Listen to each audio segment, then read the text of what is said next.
What's up, Wang Jerry? We had news at 10. Interesting.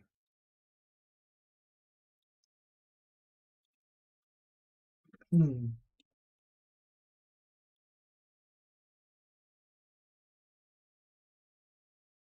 What's up, brother? What is up?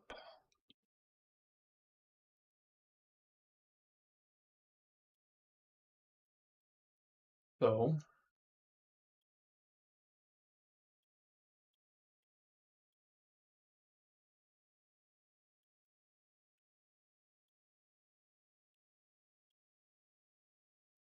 look at the charts.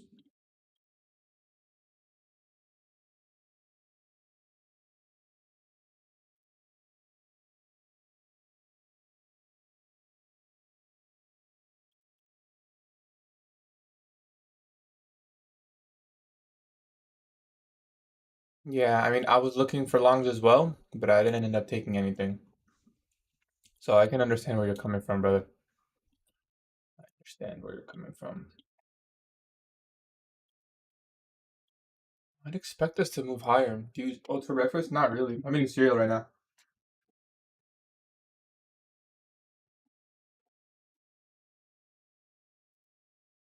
Now I'm looking for a trade. Does my title say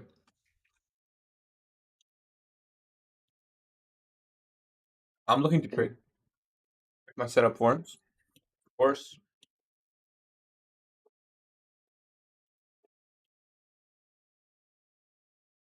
Opening range gap. So N-Dog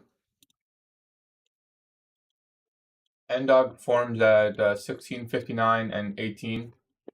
So if you go to that timestamp, you can mark out your N-Dog.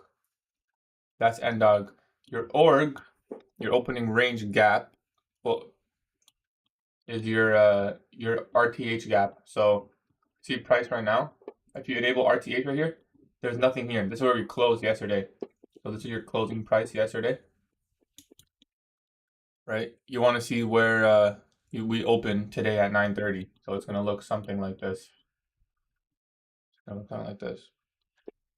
Yeah, so I want to see a move higher, to be honest. How's everyone doing, y'all? Trade on Bitcoin? I don't really trade Bitcoin. I feel you, Vincent. I feel you. Got it? Yeah, so you use both pretty much the same. So this is my actual chart. I have all the levels marked out that I'm interested in. We're going to look over here and I'm going to explain to you guys my bias and what I'm looking for and why. So starting on the daily chart, we do have this SMT at the daily chart. But we did leave really nice equal highs and we broke down. That's a change of state of delivery. So it is possible we continue lower. However, could also just see this as an opportunity to move higher. This is also an SMT inside the daily fair value gap, now almost in a discount. So it is possible we see higher from here. Now I would want to see higher from here. What's gonna make me think we're not gonna go higher is if we don't manipulate lower initially, taking out sell side and then displacing up, that's gonna tell me we're probably gonna be trading lower, maybe towards this volume imbalance, maybe towards this wick, right? Maybe towards this previous week's low. Just email me on, just message me on Discord. I can give you my email, but you can just message me on Discord. It doesn't have to be all professional and formal. Yeah, we're at discounted raise, but I can't instantly be bullish, right? We had a huge displacement yesterday after taking out the high here on ES. Now, what would confirm to me that we're going to continue? It's kind of the idea. I would still want to see a move higher regardless into this 4 hour. I expect to have some retracement. So I think it's safe to be bullish for today. We have an SMT at the lows on the 4 hour inside the daily fair value gap. That's really nice.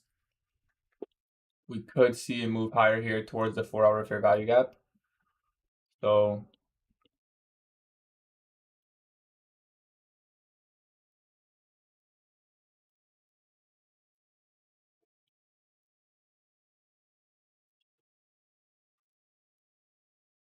that's kind of what I'd be targeting today, I'd say. Thoughts on gold? I can quickly go to gold because I came on early today. I marked this out the other day. Did silver take these lows? Because it doesn't look like we took it. Where are you from? Where do I live? Or where was I born? I live in Canada.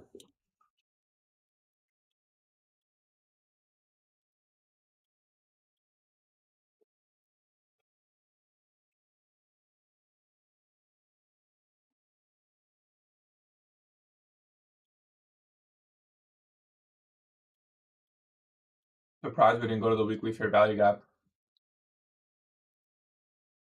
I would have expected it to take this low. Maybe silver did though.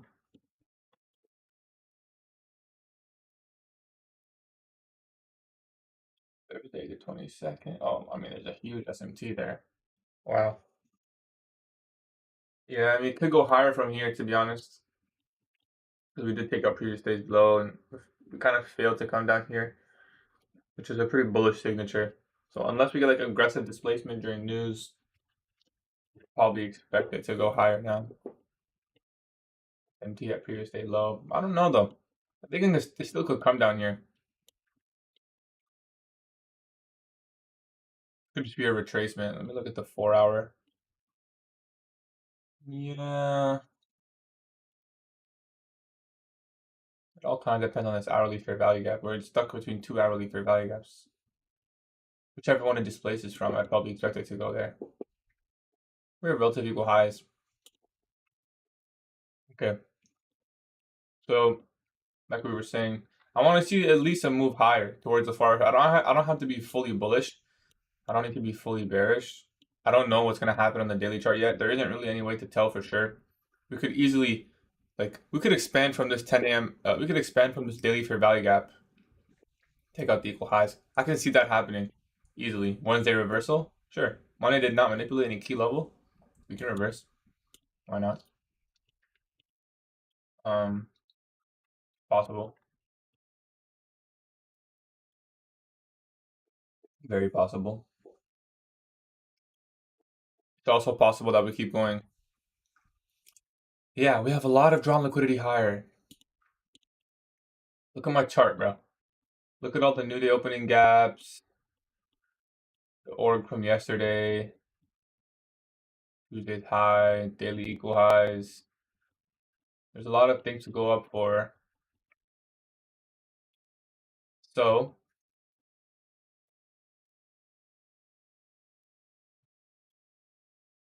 what I want to see.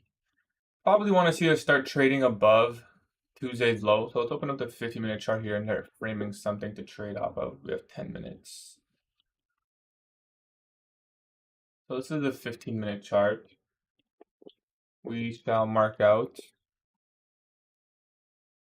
midnight open. And we shall mark out 8:30 open. Pretty much the same. So we'll just use midnight because it's higher. So we'll stay on this 15-minute chart for now. We might wait till 10. We might trade the macro. We'll see. Can't say for sure yet. Yeah. What do you want me to do about it, brother?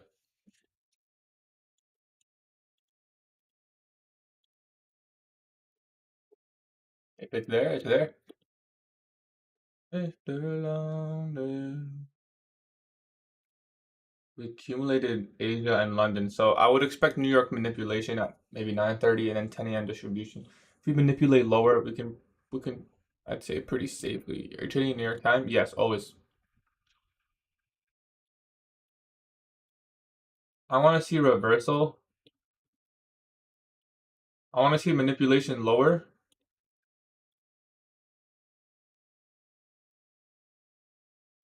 Take out these relative equal lows, and then I'm happy to go long. Relatively close here.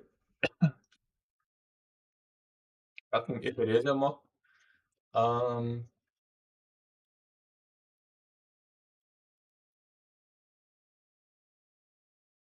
it looks pretty choppy to me. I would wait. There's really no way to tell. Like, I would wait. There's no way to tell.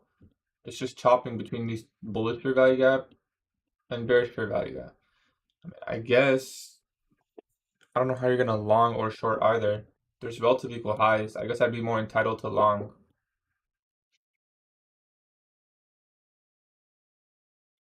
But like, how do you know which one is gonna respect? You don't. You're gonna have to wait. That is a market 55th lower. It is, yeah. But it is not a good one in my opinion. Good play out. It's relative equal lows. Not good risk to reward.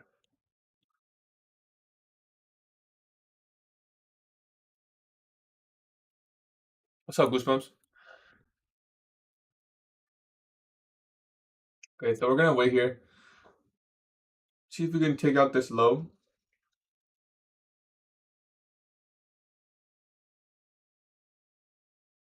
Exactly. So it's you only pay the activation fee once, and for the 49 a month, you only have to do that until you pass. Once you pass, you don't have to do it anymore.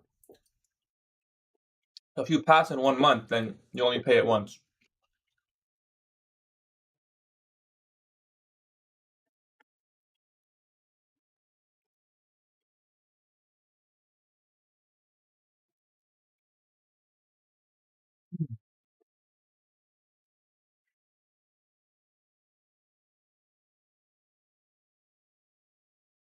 Yeah, I want to see some manipulation here, since London didn't do anything.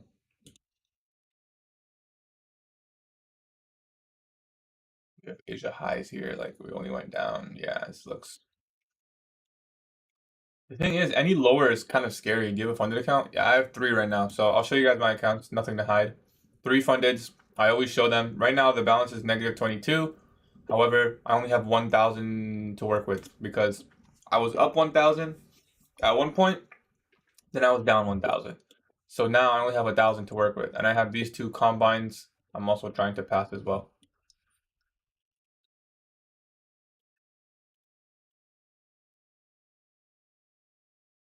So it's been the same account. We're still working towards a payout. Okay, nine. Oh, I thought it was 9:30. It's 9:25. Could have sworn it was 9:30. So yeah, London didn't really do anything.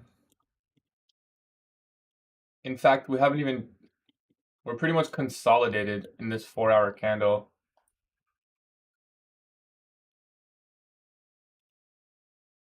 Even the one prior.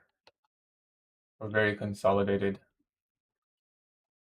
So simply you're gonna have to. Does it give real payout? Yeah, of course. I've gotten 3. It's the longest prop firm that's been around. Do you think 7 a.m. low is crucial? No, I don't think so.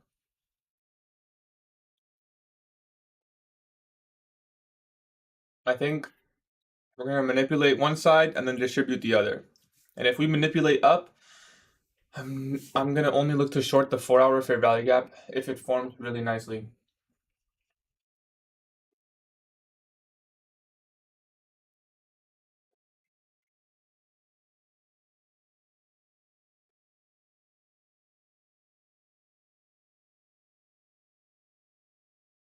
Mr. Lonely.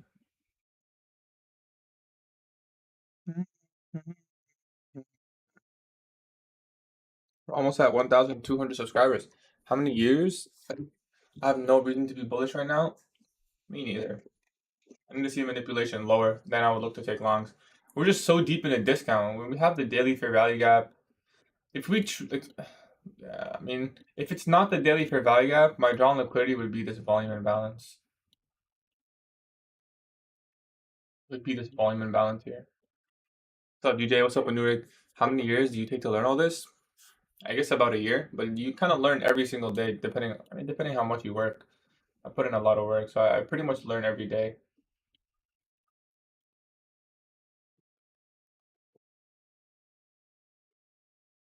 I'm not worried about any S&P right now. It's not the right time.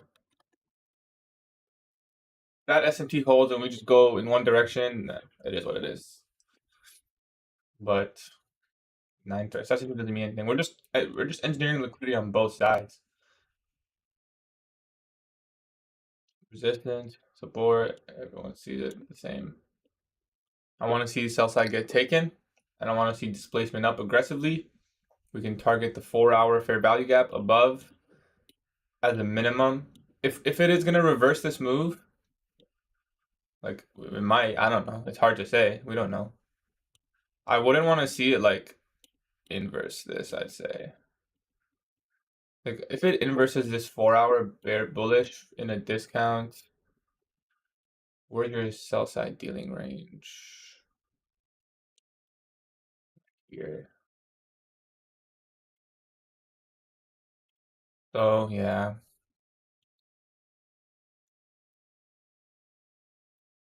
I wouldn't want to see this get inverted. But we'll see. I want to see sell side get taken. And we'll go from there.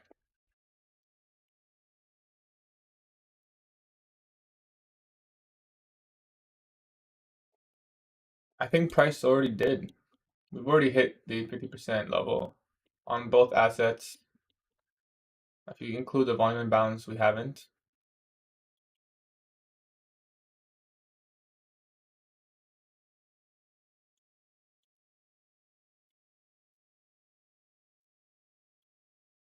The reason you can't include the volume imbalance is because it's outside. So this price range right here, this is a balanced price range.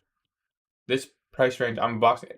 I wouldn't even want to see it come here at all. If it comes here, I'm probably gonna be leaning towards like it's not even gonna retrace. I usually say to you, I want to trace as we go. How is Euro futures? If you're gonna trade futures, I really wouldn't recommend trading Euro futures. I would just trade indices. I think indices are the best thing to trade. We're in a deep discount. I really think we can go higher. But keep an open mind though. I don't want to stay too hard to a buy. So these markets are difficult right now. These markets are difficult. Can you trade now with real money? What do you mean right now? Like right now, this very second? My plan is to make enough payouts and open up my own account. Okay, 930 hit. I want to see manipulations lower. Take out at least these lows.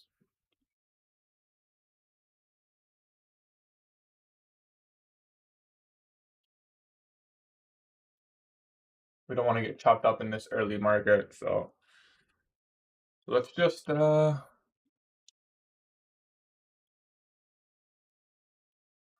I don't want to mark out like every single low. Let's just watch the 50-minute time frame. See if we can take out some sell side. So far we're manipulating lower. Let's mark up our opening range gap. So right here, everyone should mark this up if you're day trading. This is where we closed.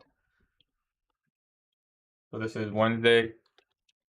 Org high. Number 04. Your org low.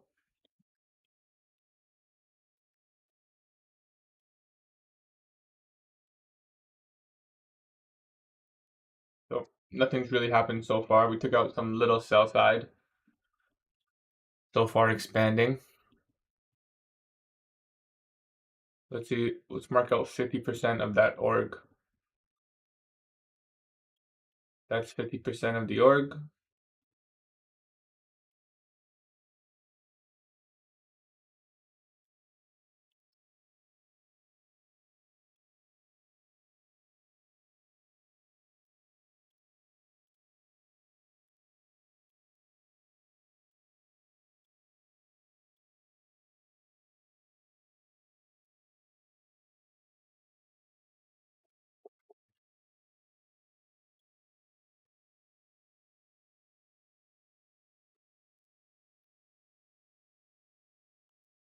We just took out some buy side. So maybe that short-term buy side taken off the 50-minute inversion. We can take out some lows now. And then look for a long during 950 macro maybe. I'm not really interested in shorts. Like if we come out and take these lows, I'm not interested in shorts. The only way I would look for these shorts is if we came up to the 4-hour and broke down at like 10 a.m. Mr. Lonely, you have nobody, not on my own. Can be big. Yeah, jolts can sometimes be pretty big. It can be like a significant amount of points. There's sometimes a wick too. Not like crazy, not like PPI or anything, but not like consumer confidence red folder. It's like it's a pretty decent red folder. You'll see like a candle maybe like this 931 or this 932 one. Can you please upload the playlist of ICT concept? It's all on his YouTube, bro. I don't like that we're going higher first. In hindsight, yeah. Guys, I'm tempted to close my Tesla position in break even because I'm not really confident with the indices right now. But if it like rallies, like, why would I close? Yesterday it went up. It went up. I was up $300 yesterday, and I didn't close. It was like 220. No, not you can't trade Tesla futures. You can trade options. No, I bought stock. I invest in stocks the same way I invest in and I day trade indices. So if I'm bullish on S&P or Nasdaq, I'll buy discount stocks. So I kind of no, I did not take a trade yet. We might be waiting till 950 probably. Let's see how this plays out. Right? I don't want to get caught up in this early back and forth. All right, we have an SMT at the highs. That's an SMT. Let's see if we can shoot this low. It looks like we're going to destroy that SMT. Let's see. Yeah, so no more SMT. 15-minute chart, we're expanding. Looks like we might get another bearish day. Like I don't like that we're going up now. I would have wanted to not go up now. Because now, like we didn't really manipulate anything lower. So either what we're gonna do is look for shorts from the 4-hour or wait for a 15-minute bullish fair value gap to form and take a long inside. We'll have to give it some time and see. We just took out some buy side. We do have an SMT at the high. London highs were just rated. This could be a scalp opportunity to go short. We tapped into the daily fair value gap high. Tuesday's low. Aggressively displaced lower. This could be yeah, this definitely could be a scalp short. Do I want scalp? Mr. Lonely. If the breaker forms on the 15-second, I might look to take a scalp. Just towards these lows. Because I'm looking for manipulation lower. If a 15-second unicorn forms. I know some of you are probably like, what the fuck is a unicorn? It doesn't look like it's forming. So let's just wait. Let's just wait. Let's be patient. Let's be patient. Bitcoin analysis? I can give you a quick Bitcoin analysis. Quick one though, so pay attention. Damn, that's a large weekly wick. These highs are really clean. I feel like they're going to get run. People who are shorting this as resistance are going to get destroyed. Where can we go higher from? Maybe 50% of this wick. Is there like a daily fair value gap in there or something? Yeah, we could have swept this low and then move higher from there. That's also possible. I'd be cautious of that. That's what you get. Ooh, 15-second breaker formed. I wonder if that holds. 15-second breaker and 15-second fair value gap. Oh, this is your first fair value gap that forms. If we inverse this, yeah, I wouldn't mind taking a short, to be honest. Would I take it? Maybe on my combine, not the actual funded. Targeting the lows. When do you go on the 50-second chart? Great question. It's just to see under, like, if you're expecting a setup to form here, but I know that, like, see, once this inverses, it's gonna be too late probably to take a trade here, right? So what do? I'll drop down to the 15-second and see, do we get like a 15-second unicorn or something? That's basically telling me that this is gonna play. What's going on here?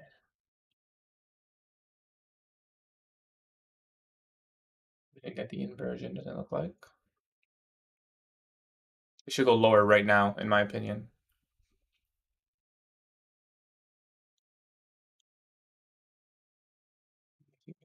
Looks like we're gonna take these lows.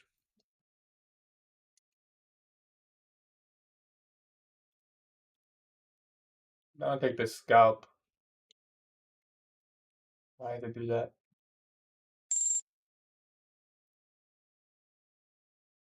I'm just gonna have to close because I don't even know if we inverse this fair value gap. I'm gonna close. I'm taking the scalp, guys. Not on my fundeds. Not on my fundeds. My fundeds are over here. This is a combine.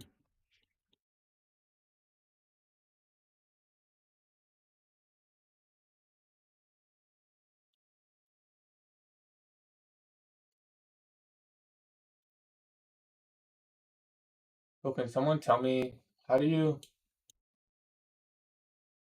oh this. Nice.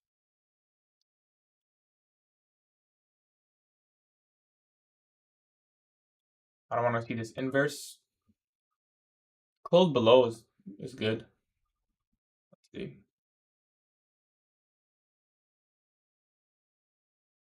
SMT there as well.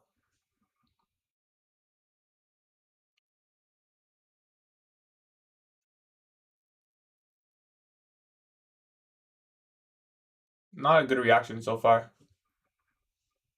But that's why I took a 2 micro trade on my combine. I didn't take this on my fundeds.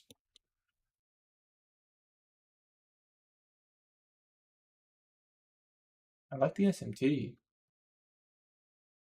Let's see if this can form as an order block.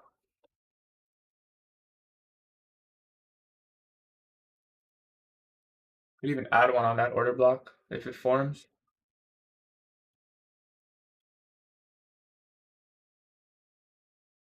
Gotta go quickly.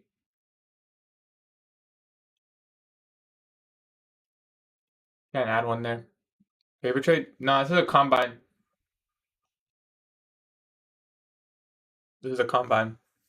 Challenge account. 50K challenge account. Just a scalp. Looking for this quick sell side here.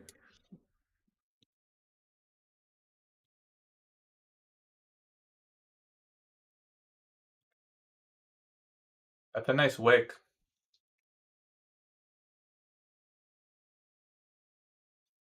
I'm tempted to just bring my stop here, but they really shouldn't come back up there. Rejecting off the 3-minute. I want to see that wick hold. Yeah, we're gonna bring the stop here, guys. We're gonna put it right here. Looks like we'll be stopped out here. Yeah, okay. It's okay. We lost our scalp trade.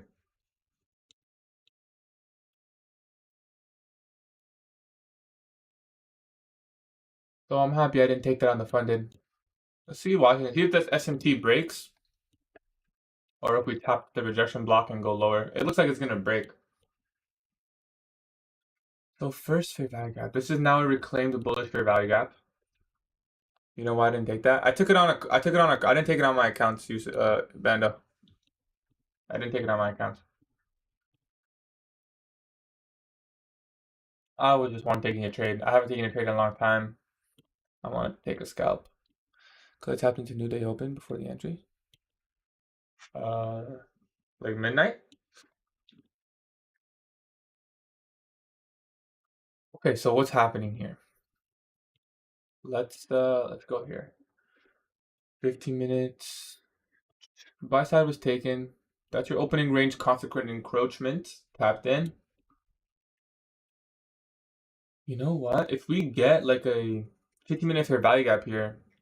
Or is this all manipulation? 4-hour fair value gap's right here.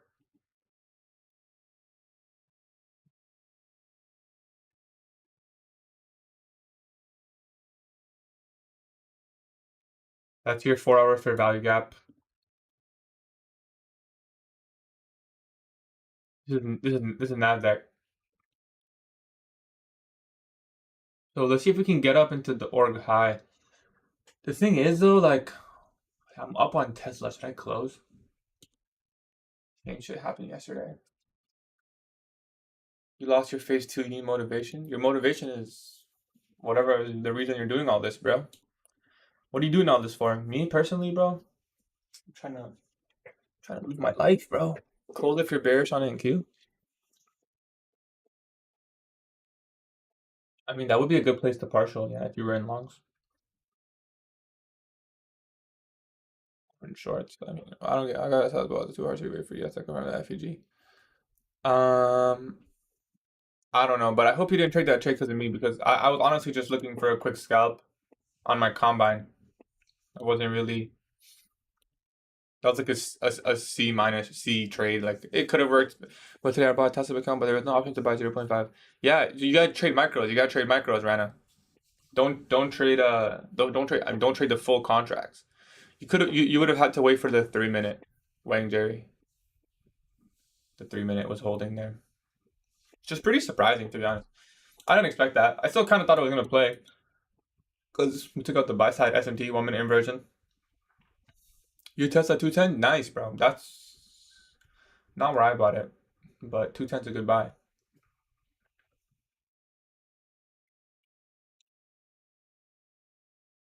Tempting to break even on Tesla. It's so volatile is the thing, bro. Like, look at that. What the hell is this, bro?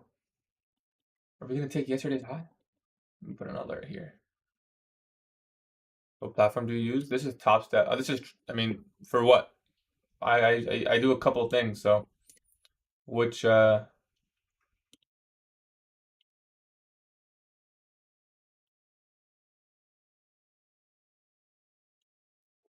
trading?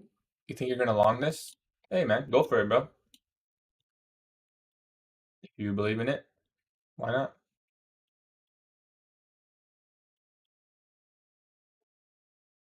Long spin to print. Long to where though? 4 hour for value gap? Maybe. I don't mind longing to a 4-hour bearish for value gap either. It would have been right there. Take the 15-second entry that forms off of that.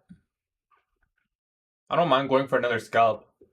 Like I'm like pretty eager to trade, but I don't want to trade on my funded, right? But on a combine account, yeah, I don't really care. I've been so patient like for so long now. I just want to see some P&L. Is that bad? Is that toxic? I don't think that's toxic.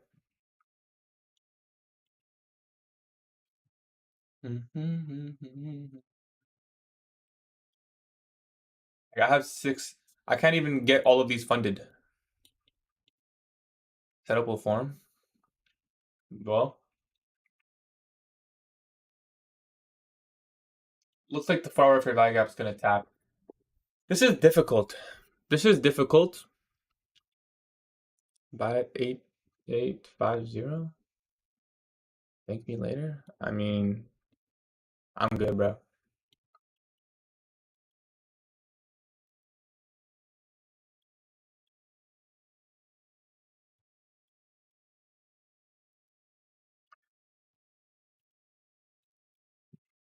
You trade on mini or micro? Micros always.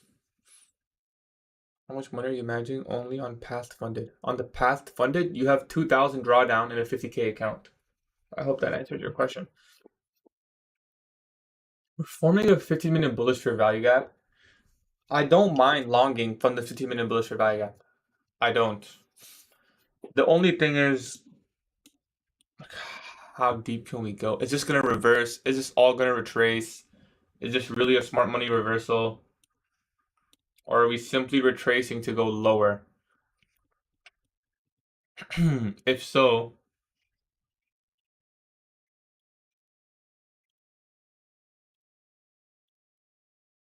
At least this fair value gap, right? This one is so deep in discount. If we form a 15-minute, like 15-minute fair value gap, can't trade in today. Yeah, you good, bro. Projecting off the order consequent encroachment so far. We're at discounted rates, which is ignore the H4. Well, it depends if you're bullish or bearish. What does macros mean? Can you explain? It's simply a time where the algorithm spools towards liquidity or inefficiency. From 9:50 to 10:10 is the next macro that's coming up. It's just a specific time. The algorithm will spool towards liquidity or inefficiency. That's all it does. Most of the time. I'd say like probably 75% maybe. Sometimes more. It happens pretty often. You're right. You can ignore if you're bullish. But if you're bearish, one of these fair value gaps is gonna hold. Look at it if it's in a time frame. There's standard deviation. Of what? I'm guessing you mean like this leg, but we didn't really take out any sell side. You mean this leg?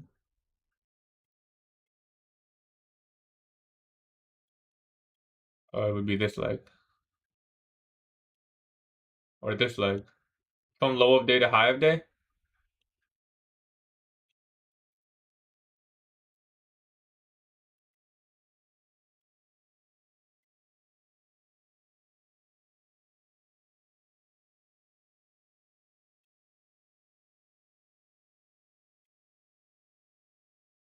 Like that?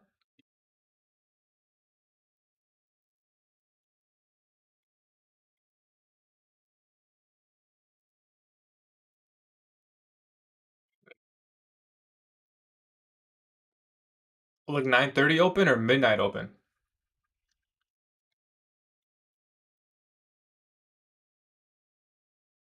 Yeah, I don't mind taking a long from this 15-minute fair value gap. If it comes back for us. Because honestly, this pumps liquidity short and goes lower. Yeah, like that's very possible. We were trading above yesterday's low, above the fair value gap though. I like that. 15-minute. We didn't manipulate any lows. But we didn't do that yesterday either, you know? So let's stay a little patient here. It is 950 macro now.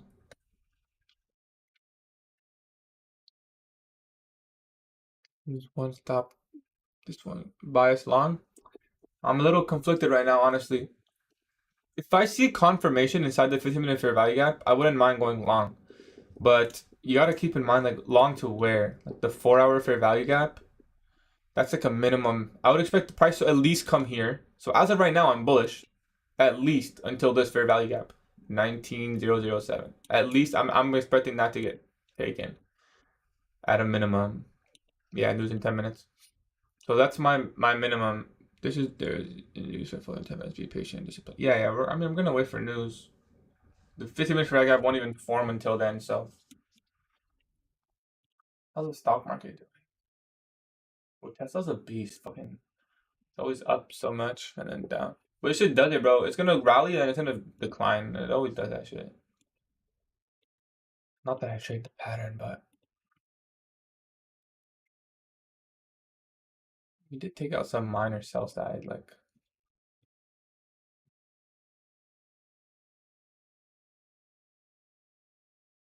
is this all manipulation? Possible that this is all manipulation. Did we take out high of day? The H4 FEG high also happens to be the high of day.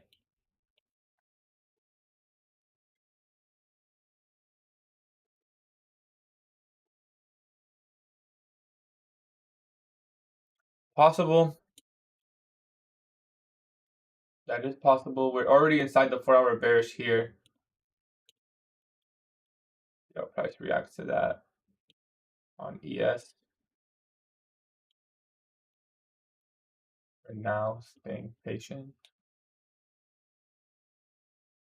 Bigger time frames are bearish? Not really. I mean, the daily chart, this looks pretty. Look at ES on the weekly. Bro, look at ES on the weekly. Tell me it doesn't look bullish as F, bruh. This looks so bullish to me. Like, this is simply, we're just coming to the weekly fair value gap. And then we're going higher for the equal highs and relative equal highs. It's just bullish. And there's SMT there as well. Like, I feel like everyone's just. Yesterday's move was a lot of displacement. Yes, that is true. We did have the change of state of delivery. But I mean, yesterday's move could have just been manipulation. That's also possible. So we'll stay a little patient here. Don't judge it now. I'm happy to wait and just see if we come into the 15 and we get a nice displacement away from it. I'm gonna expect it to hold.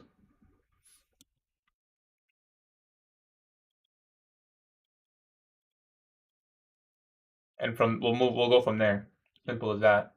There's no need to overthink it.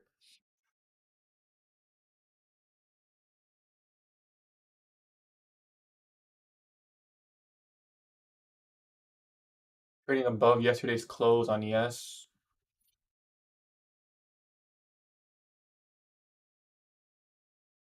What's up, Jello? How are you, brother? Oh, Mr. Lonely, you had nobody, not of my own. Yeah, I took a scalp today on my combine because I just wanted to click a button, you know? I haven't taken one in a while, but I don't want to do that on my funded. So here we have new day opening gap from September 4th, or that's today. So we tapped into today's new day opening gap.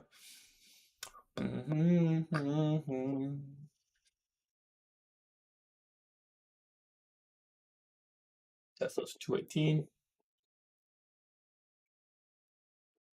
Waiting for 10 minutes to mid bit lower, then go higher. Yeah, we're gonna have to wait. I need more information to be clear. Because if we start displacing this 15-minute fair value gap, I mean, it's fair. The question is higher to where? At least a discount in this range, right? Thursday's low. You can get to this fair value gap at least if we don't tap that. But it all depends what happens at this 15-minute fair value gap. And if news manipulates higher, we'll have to reconsider everything. So someone asked me about macros. You tell me, what do you see? The best way for you to learn. What do you see happening from here? So from here so far.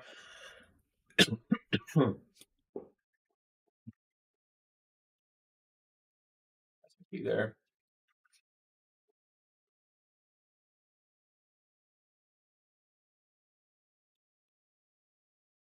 So far, we came into this inefficiency. Here it looks a little better. We came into this inefficiency, took out this high.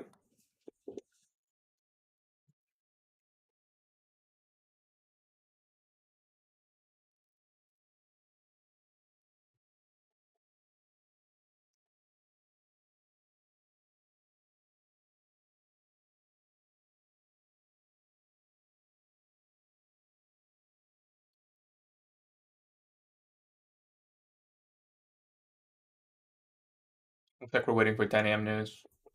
We could just roll with like 10 a.m. open low high close, open high low close. Like if 10 a.m. manipulates the lower, we go long. If it manipulates say higher into the 4-hour, we go short and just play off that 10 a.m. candle. If we don't get anything too clear, we could wait for like a second stage, like 10:30.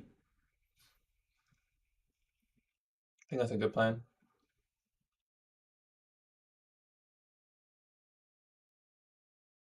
It will pump any second now.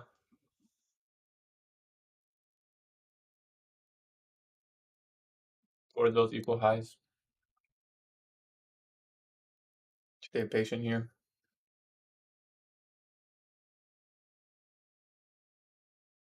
We have SMT at the highs.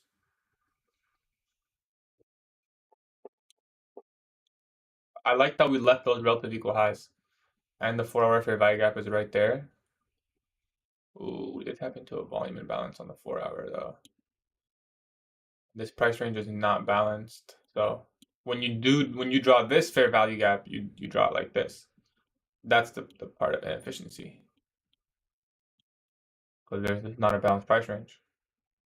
There's no trading from here to here on buy side.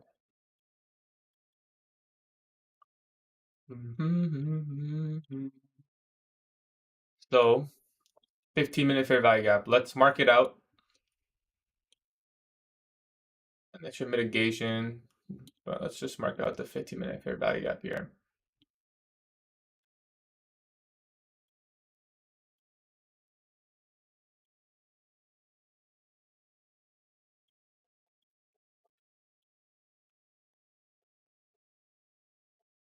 Was there a volume imbalance? Yeah, see though, you wouldn't include, so I mean, yeah, so technically this price range here, the one I just marked out, is balanced. That's a balanced price range. From here, sell side delivery, and then there's buy side delivery. This, yeah, this is the volume imbalance. This is, so you would draw it like this. You would draw it like that. But I would want to see these lows get taken, so I'm just gonna draw it like this. If those lows don't get taken, at least SMT there, that's not ideal for me. Like tapping into the volume imbalance is one thing, but I actually want to see manipulation, right? Take out some sell side. All right, let's see.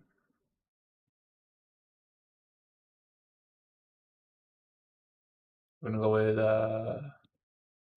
let me see one thing, guys, 1 second. Probably gonna go with 4 micros on this one. On this account for my challenge. This is the challenge account I'm on right now. But on my I'll probably do 3 micros. 2 or 3 on my actual funded if this forms. Alright, 10 a.m. open. Part of me is saying, like, I don't know, my gut is telling me 10 a.m. might just shoot up, which is not what I want to see. Yo, let me log into my Tesla account. Not my Tesla account. Trade with your funded. I am going to trade my funded. It's right here. I'm waiting, but right here. It's open. If my setup forms, I will take it on my funded. Okay, manipulation lower. That's good. We tapped into the 15-minute fair value gap. Took out the sell side. Damn, that's a strong 10 a.m. candle. Holy shit. Jolt job openings. I guess there's not many job openings. Damn. Okay, so 15 minutes sell side taken. Everything was taken. Holy shit. Okay. Damn.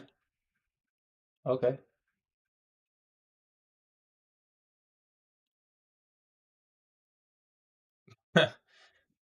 Told you bears no longer needed. I mean, this was news, so let's see. 7 a.m. low.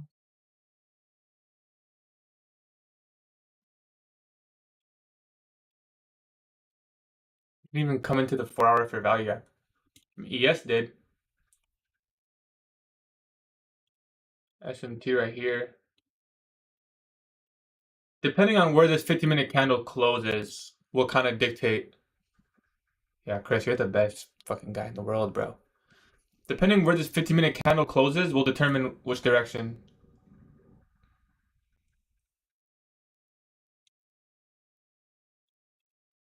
It hasn't closed yet. It's only been 1 minute and 30 seconds, yo. It has not closed. So let's see how this candle closes.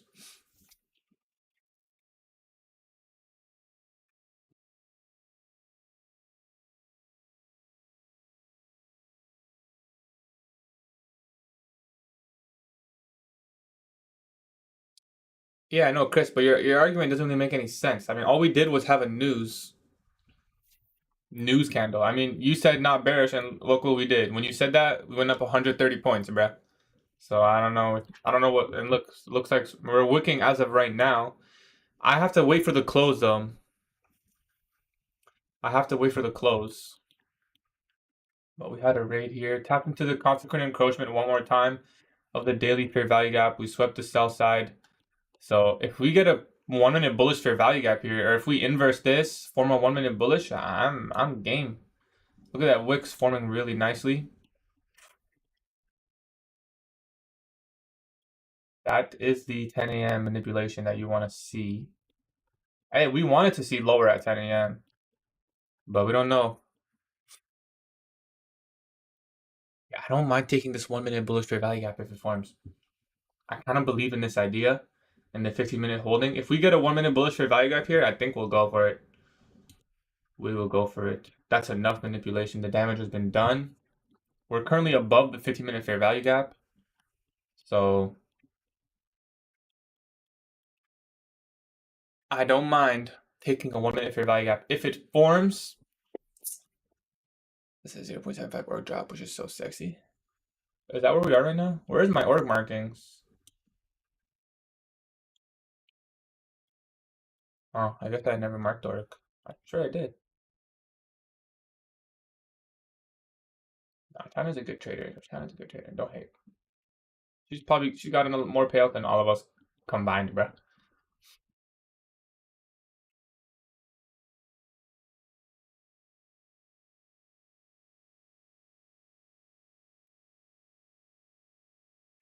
I don't mind this. I'll take this for value gap.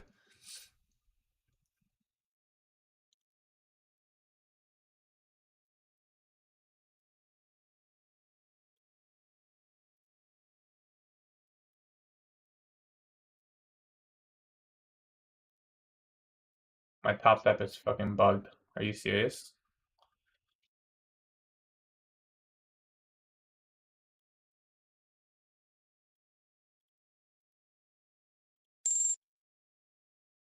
Bro, what the hell just happened? Why can't I?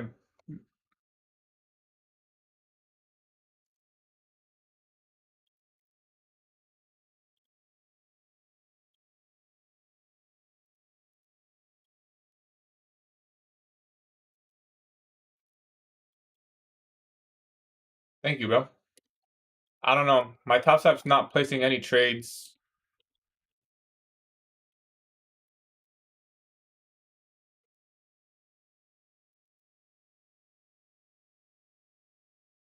Bro, this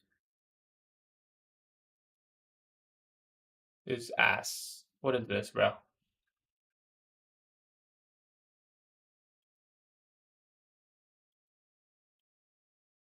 Well, we got filled here.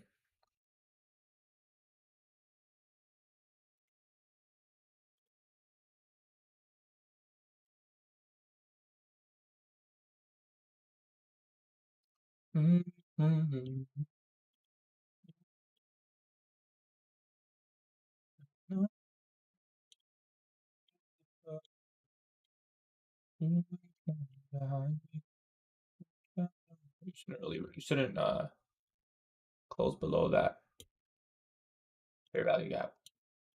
I have to give some room for ES. Um, I'm gonna look to long. I'll try clicking the button again on if a 15-second fair value gap forms. Looks like this is a stop out.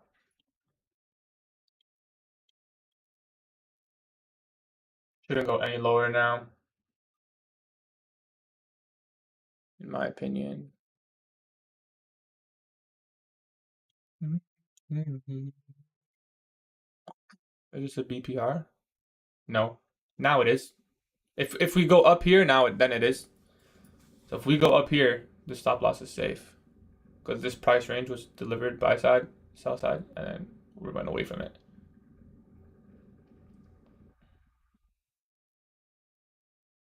I think we tapped OTE there.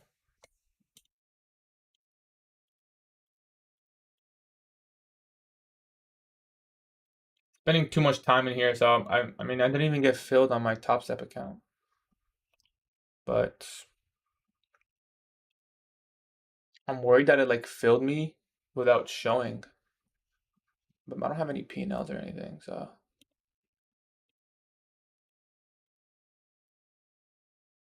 This would, I don't want to see these candles get closed above.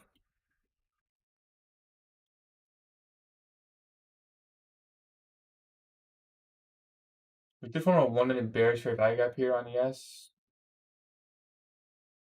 This looks like a stop out.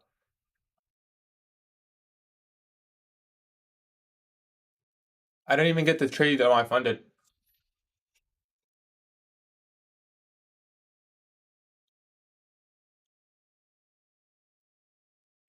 I want to see this fair value gap here get run through. This wick, I want to see it get run through.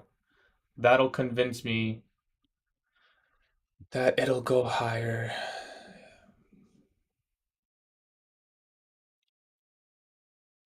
That's good. I don't know if I can get in here. It literally won't let me place any orders. And it's so stupid, bro. It's literally so stupid. What the fuck is Top Step, bro? I'm gonna send them an email. Let me check their Discord.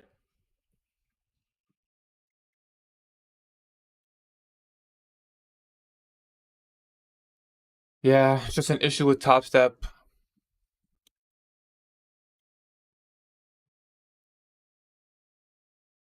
This low is safe. Shouldn't come back here because we went through this price range, came down, and then delivered buy side again. My Top Step won't work.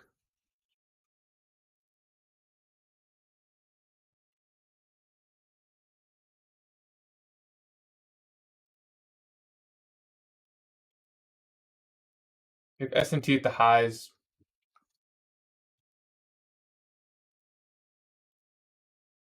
Yeah, my Top Step. I mean, we got it on the combine at least. That could have been your first partial. You closed? I would, yeah, I would take a partial at these those highs. Yeah, I would do that too, Diary. I would take a, I wouldn't close. I would take a partial. I still believe in the idea. I would take a partial. It's freaking stupid.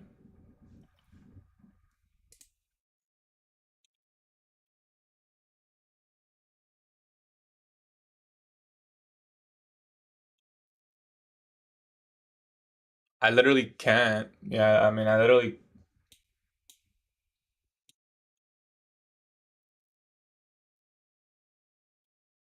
That's so annoying. Be serious. If this trade plays out, I'm gonna be quite upset. Some people are saying they missed the perfect long as well. The combine works. This look, you can see this combine. The combine works fine. So anyway, let's just focus on what we can do. So we missed out the trade. I'm not gonna look to re-enter. I'm not gonna chase it. How's bro like partial now? This should be your partial at these highs. I'm looking for the 4 hour fair value gap at least, to be honest. This is exactly what you want to see. I don't see why I'd close this. This is a beautiful trade, right? Let's let this runner go. It sucks that it didn't fill on my funded. So new day opening gap, we tapped in. I want to see how it responds. Yesterday you said I hate partial. No. I have to learn how to partial is what I'm saying. Partial's amazing. I'm not good at partialing. I don't have good levels to partial at. Like maybe right here. Maybe it's not a good level. Maybe I should have taken one off here. It makes sense to me that we're gonna tap into the 4 hour. That was the 4 hour volume imbalance high. So you know what? That would have been a good partial. That would have been a good partial. But this is a 4 hour imbalance. We have this imbalance here. We can put our stop loss here.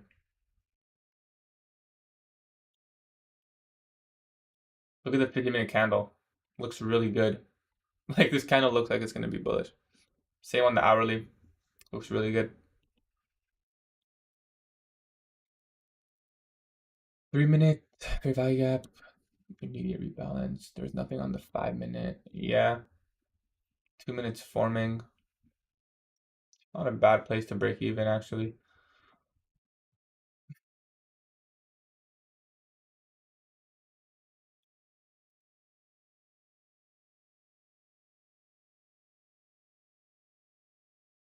Not a bad break even.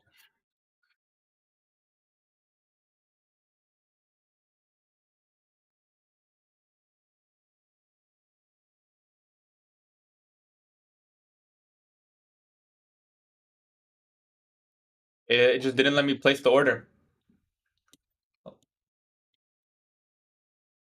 Look, I'll put a limit at this fair value gap. One. Oh shit, now it works? I can't take this now. Okay, well, it's working now. Yeah, I swear that's exactly what I mean. I literally showed you guys. You guys saw it on the live stream. I literally put in that order. If we get a 15-second inversion, I'll look to take one micro because it's a bad fill now. It's not the same trade as it was. It's not the same trade as it was because that would have been your first partial. I did take a partial. This is a combine. I don't really care. But if I took that trade on my funded, that would have been your first partial. 1 minute fair value gap tapped in.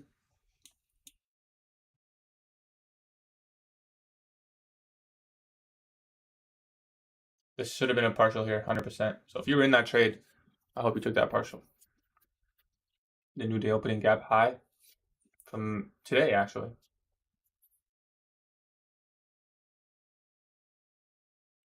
I don't want to see it inverse this fair value gap. Now trade on funded.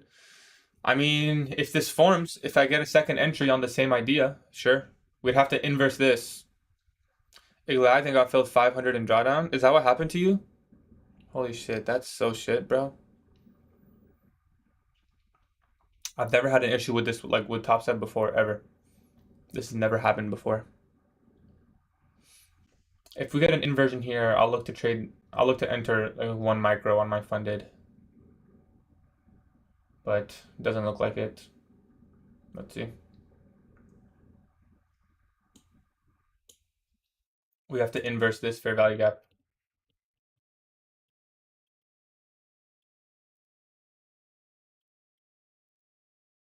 You held through and sold for 1K. Nice. Both plenty people lost money because of the top step glitch. See ya, Ethan. You got filled. Nice, brother. Proud of you. Happy you took that. That was a really good trade in my opinion. Simply 10 a.m. Open high, open low. I still think we have a lot of expansion to the upside, personally.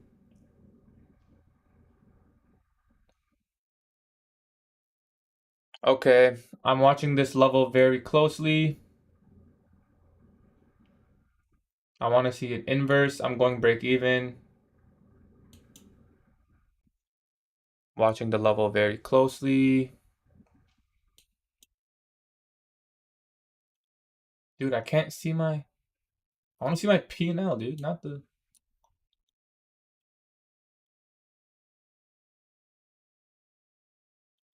Nice, okay.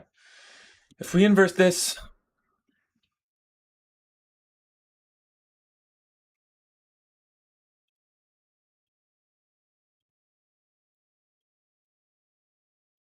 Doesn't look like we're inversing yet, so... And no inversion so far. Might be a break-even trade. Because we didn't take a partial, right?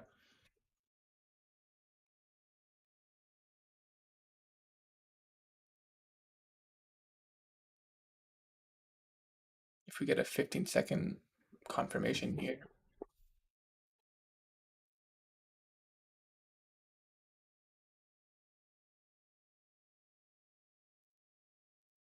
If we get 15-second fair value gap, nothing. Yeah, we just have to wait for the inversion. Yes, looks pretty good. All right, we're gonna take this. I'm in on the funded, guys. I'm in on the funded. 2 micros in on the funded. 15-second order block. We tapped in. I got a little bad fill. Our stop loss is right here. And our first take profit is going to be at this, most likely this. No, it won't be there. It won't be there. We're in on the funded, guys. So I'll show you guys the screen here. But just know I took the trade on the funded.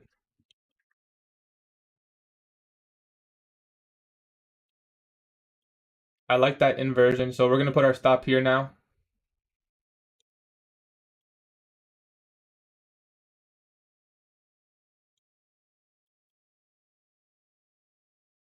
Not a good reaction.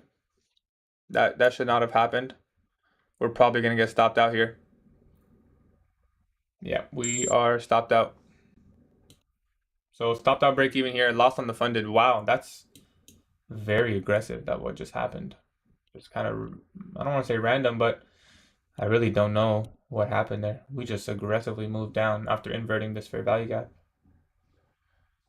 Damn. We didn't even tap into any level or anything. I'll start journaling that. That's crazy, huh? That's hard to see. Was there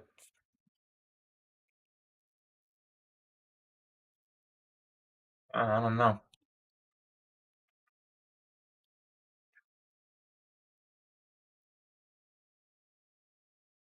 Yeah, wow. I really don't know. Could have just been a manipulation leg. Is there an SMT there? No SMT. Could have been just a manipulation move. That was an aggressive candle right as I entered. It was looking really good. Just inverse and then re-inverse. But can it be done to the C level? Yeah, could have been. Just trying to move to the 15, which is why I say manipulation leg possible. But you would expect at least a high to get taken or something. I wouldn't mind re-entering if we get the order block here, but it doesn't look like it's gonna happen. This inversion was just a fake, I guess. ES hit the 4 hour, yeah, but ES hit the 4 hour a while ago, and we respected it and came back, pushed up. But yeah, let's see how we respond to this. This could become a reclaimed bullish fair value gap. So let's see. Still looks pretty bullish to me. Let's see.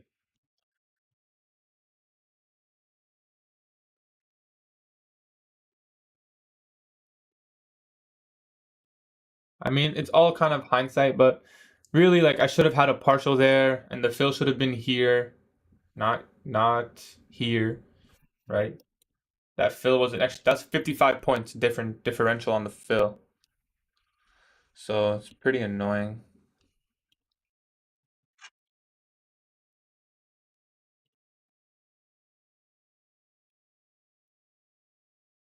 It looks like it's gonna continue lower now. Just off this candle alone, because I wouldn't have expected this candle to form. Because it did. Like I guess it wanted the liquidity around here. It's possible. That is possible.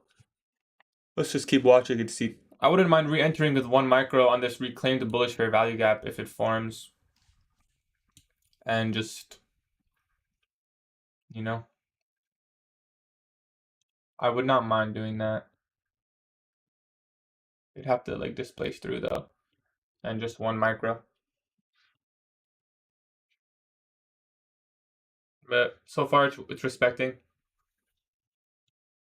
Yeah, we had a volume imbalance here. We just went all the way down. Was that a news? Was there like a 10-15 news? No, not really. So it's probably gonna go lower towards that. So 4 hour fair value gap on ES tapped in.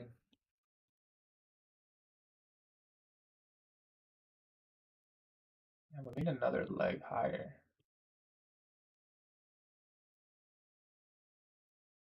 4 hour fair value gap. You have a you have an SMT there or no? No SMT. Higher time frame SMT. Kind of choppy as well right now.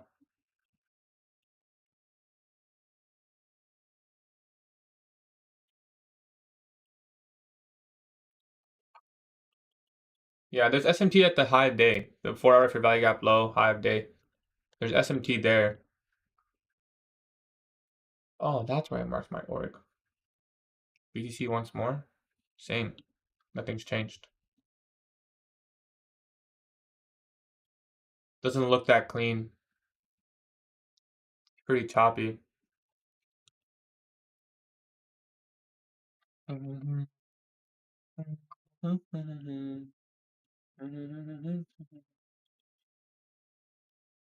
I felt good about that trade.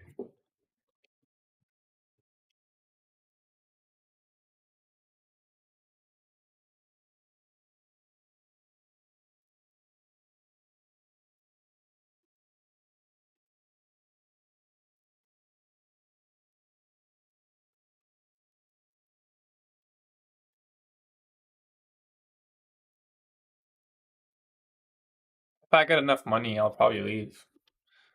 Let's see.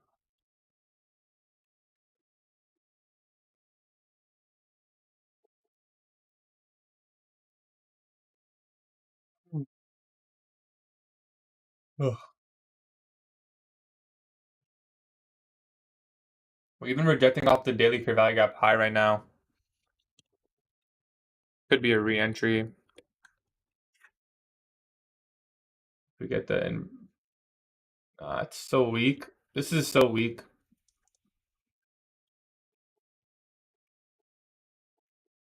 Not really forming nicely. We did get a 1 minute bullish fair value gap here. Like, I wouldn't mind taking a long. I guess this was just manipulation. We never inverted this fair value gap. So it's possible. It's kind of just re-entering off the exact same idea. Daily high, the fair value gap. Basically the same trade twice. This would need to become a reclaimed bullish fair value gap. And it did not do that. If we form a bullish fair value gap, nah, no trade.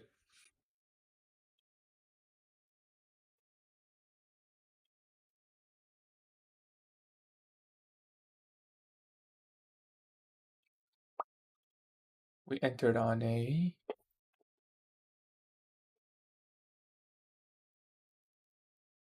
version fair value gap. Yeah. Confluences. Fair value gap. SMT, the lows. OB. This is your order block. Respecting 50%. It looks like it's gonna go higher. It looks like it's gonna go higher. It really does.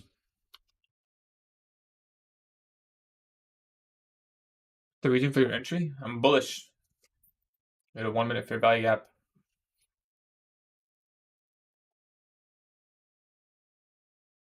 After sell side was taken. Reclaim bullish fair value gap. We tap back in right there.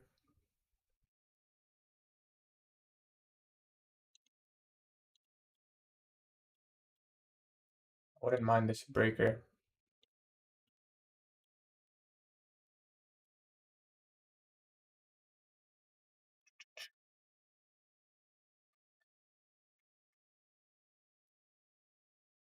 Low, high, lower, low, higher, high.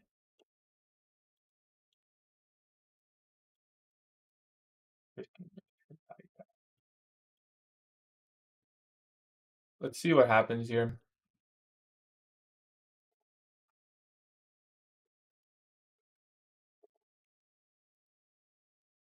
Not a reclaimed FPG actually. It was a bearish fair value gap to start with. If it got inverse and then reclaimed, that would be a reclaimed fair value gap.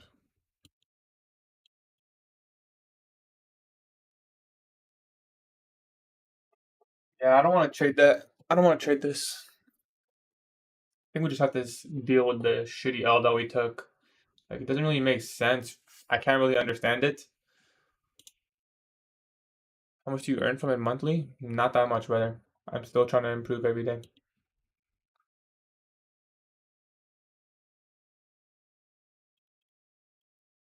I feel like we just got stopped out and it's gonna hit our TP now. Like, that candle just destroyed us. Could look to take this order block. Even that's pretty shitty RR though. It's not really gonna form nicely. I should be patient. I shouldn't rush. Take another trade. There isn't really a setup anymore. Hmm.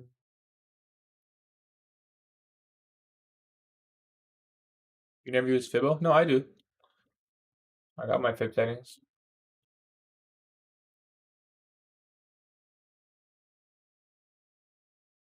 There's an SMT here.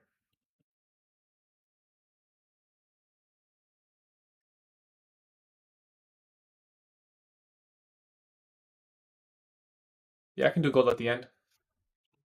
I want to see what's gonna happen here. I'm genuinely kind of confused.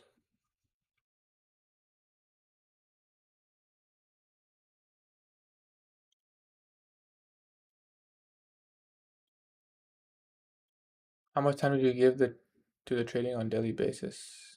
A lot. Like for 1 year, I've put pretty much every day.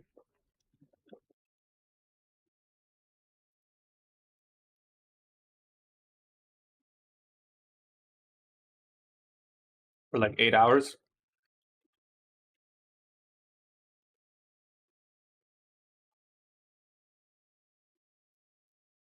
I will say one thing bad about that trade I took. I didn't wait.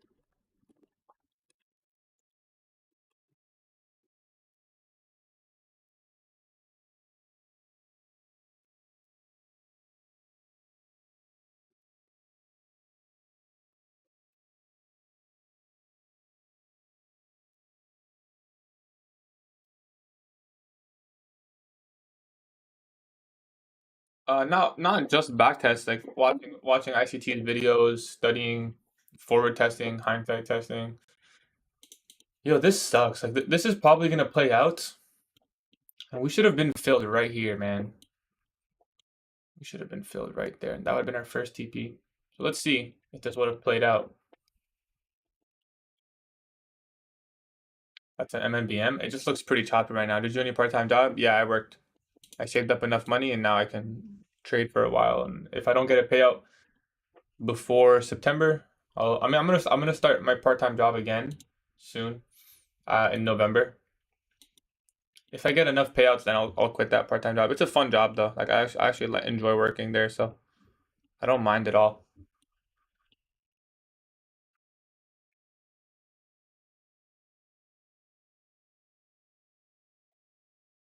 Man, fuck Top Step, bro. It's annoying. Our TP's gonna hit shortly now. Yeah, I was in university when I started.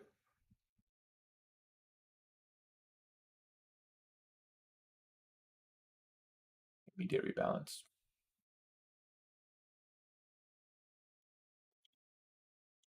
Gonna go higher. Yeah, that would have been our TP number one.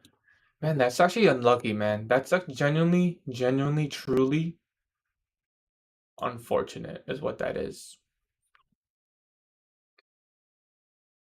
You're coming to Canada for your studies? Nice, man. I like it here. It's nice. Well, that's just unfortunate. That's really just unfortunate. Like the Top Step website was just broken. And then I took a shitty trade after. I guess I can blame myself.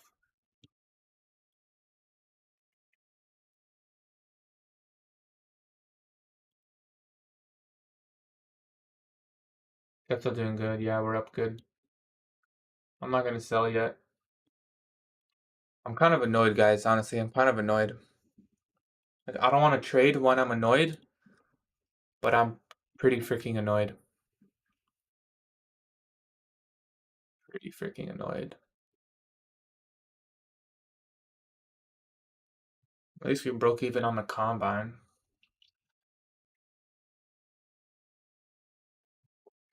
Because that would have been 86-point partial. Stop loss goes here.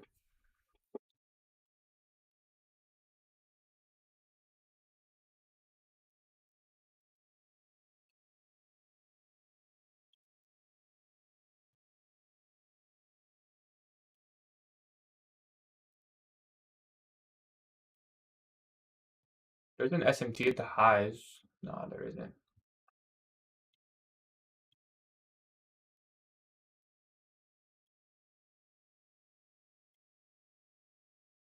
The 1 minute fair value gap there. Like I'm getting like negative thoughts, you know? Like I'm like, should I just I'm thinking about like taking this even though it doesn't make sense. All because I lost like a trade that literally just because Top Step was not working. Let's just watch it though. Let's not do anything stupid.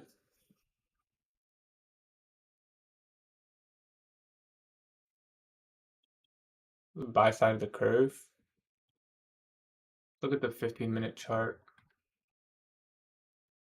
So that's your, yeah, that's your target. The opening range gap high.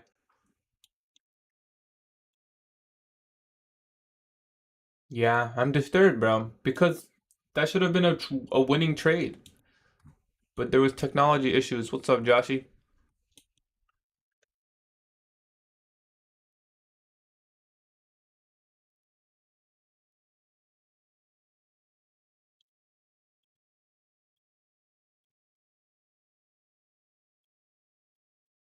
How far can price go?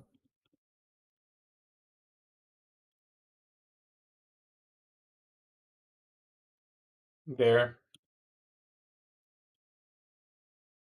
Could look to take this order block. 1 micro. That's your institutional order flow entry drill. Am I just chasing price? Am I chasing? Just 3 minutes of value gap forming. I should not take that trade.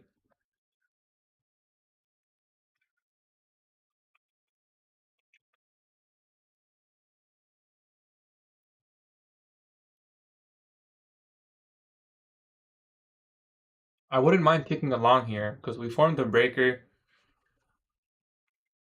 Low, high, lower, low, higher, high. It's the breaker on the 1 minute as well.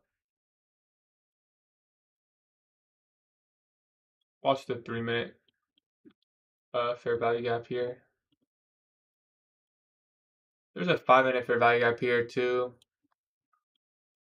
I wouldn't mind trading 1 micro, maybe 2 if the stop loss is tight. I should do 1. I shouldn't do 2. I still believe in the buy program. We're delivering upside. We should have our runners. Like, these would be our runners. Like, we'd have our runner to here. It's okay. Let's just focus on this.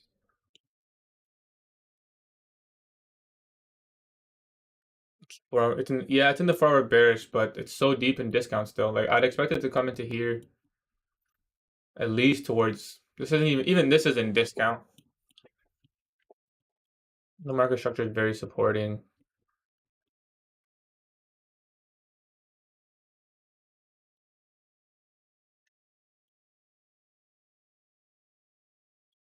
Three-minute fair value gap, 2 minute fair value gap, immediate rebalance.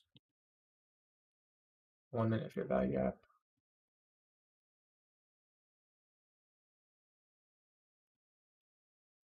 Tapped in.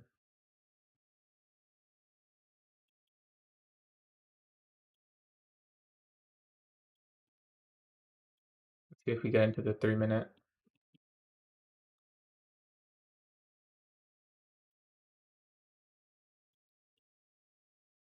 Tapped into the 1 minute there. I took one trade.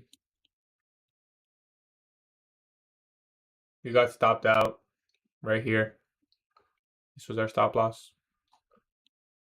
I tried to get filled here. The top step wasn't working.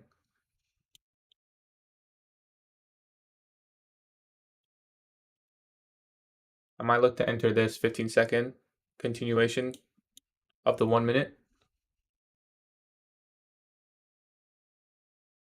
No, I didn't enter. It's not a reclaimed fair value gap. It's just an inversion. Wasn't that clean. I was also pretty emotional, so I didn't want to rush anything.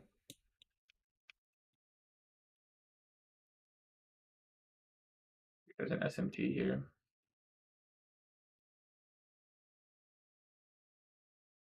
ES just tapped into the fair value gap.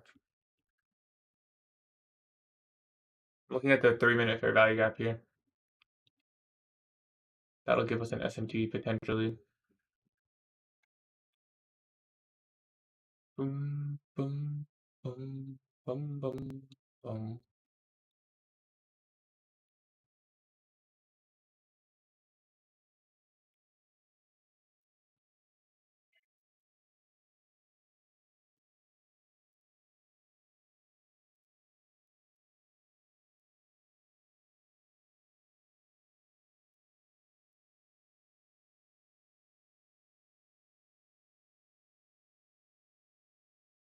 Pretty annoying, guys. But let's see. Let's see. I don't mind taking a 1 micro trade to try to make up that loss to our. We'd have to get 60 points, 70 points. But it has to form nicely. Looks like it's gonna go higher. I want to see us come lower, take that low, form SMT, and then I wouldn't mind taking a continuation if there's an SMT. That's like the only way. What means micro trade? So micro is like it's like the small contract. It's like a micro Nasdaq, micro E-mini, not a full contract.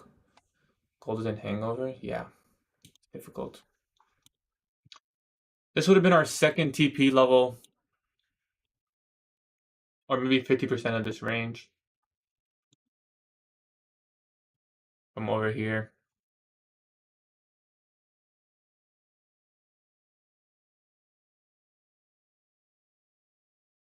Limit Bible FUG.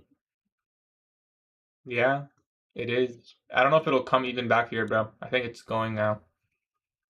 Just a order block. That's a propulsion block forming now.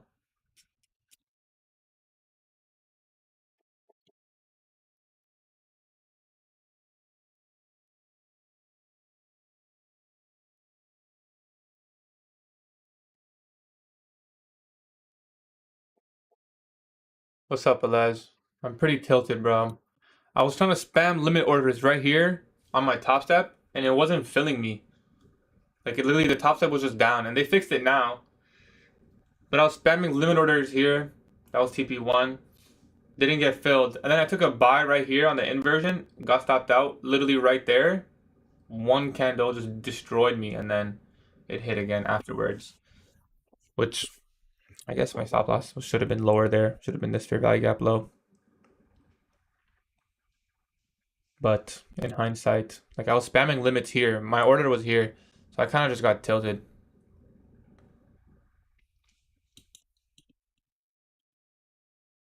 I'm looking to re-enter potentially. There's a 5-minute now. We got into the 5-minute during the macro period. I would not mind taking the long. You don't know where to get out? I would take the partial at this hourly. 15-minute buy side here. It's equal highs right here.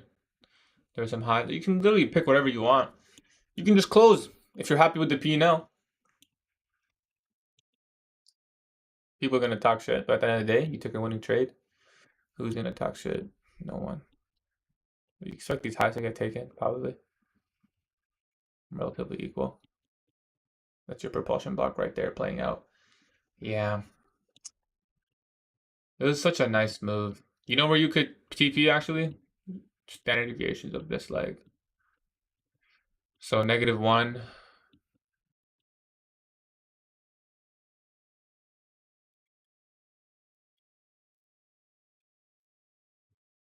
One hour for you, end dog. Yeah, you could look for end dog. It depends how much you have. You could aim for yesterday's org.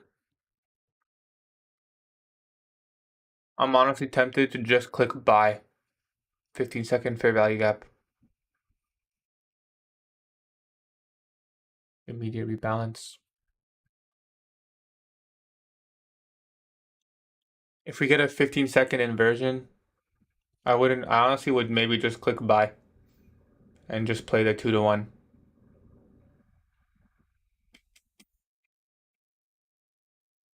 But honestly, that's the tilted me speaking.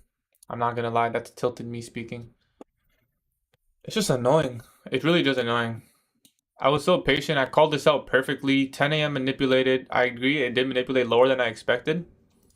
But just calm down. Yeah, I should. Because if I take another loss, I'll lose my shit.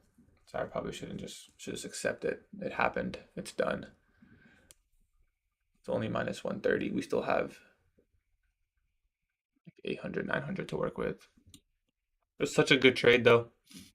Such a good trade. PP2, 155. There's still a 5-minute fair value gap during the macro. But let's wait. Let's be patient. Let's see. This will be like the only trade I take during the macro, maybe. The 5-minute fair value gap. Yeah, 5-minute might be a good entry. You are right.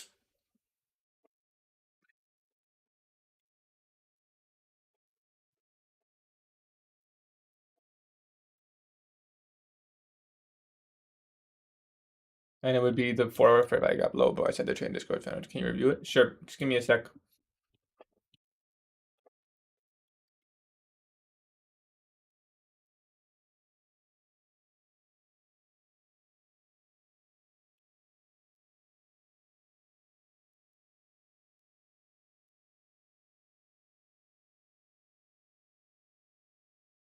This 5-minute, right?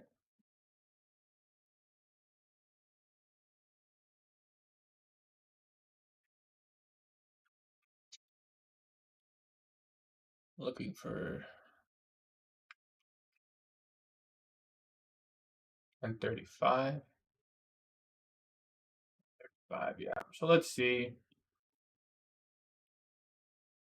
If anything, it would be a short. If we go up to the hourly here, it would be a short to the 5-minute fair value gap. Would probably be the best. Why am I moving this?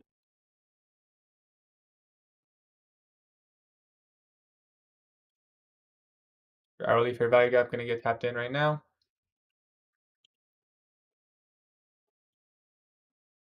That would have been TP2.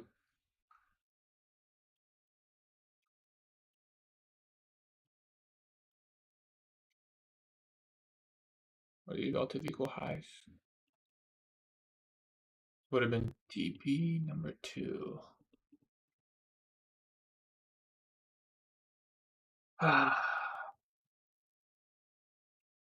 Goal number 1, survive non-farm. You're right. You are right. It's just frustrating, man. Like, I feel like I deserve that, you know? I did everything right. I've been patient. I didn't trade yesterday, the day before, or the day before. We've been waiting for something like this, right? It's frustrating just to get destroyed by,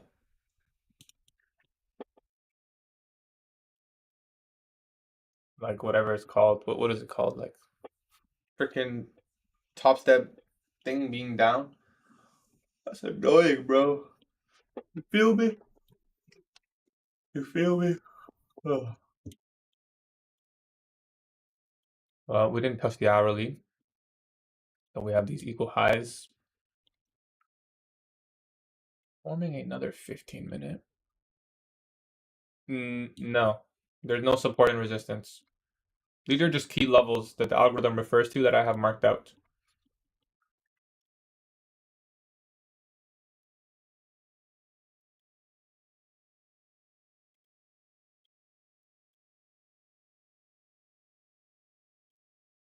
Review this trade.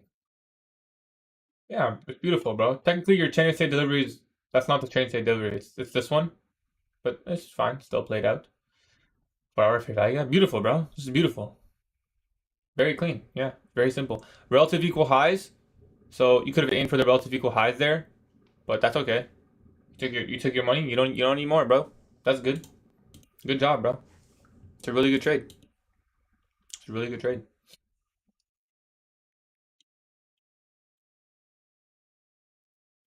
Called this out perfectly. We really did call this out perfectly. Well, let's see the 1050 macro. Right, we left these highs. I would not mind taking a long from the 1050 macro. What's your average risk to reward? I aim, like usually I'm aiming for something that's like 4 plus. I take my partial around 2. My first partial, I aim for something around 2. It's 1046. Let's see if we can get into this 5-minute fair value gap here. Do we have a 10-minute forming as well? So we could play the 10-minute, but that's in 3 minutes. So let's wait till 1050.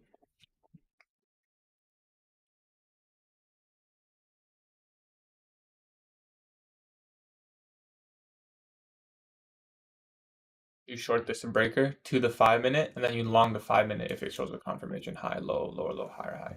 Short to the 5-minute / the 10-minute that's forming. That's a really good scalp. I'm down to do that. on my combine.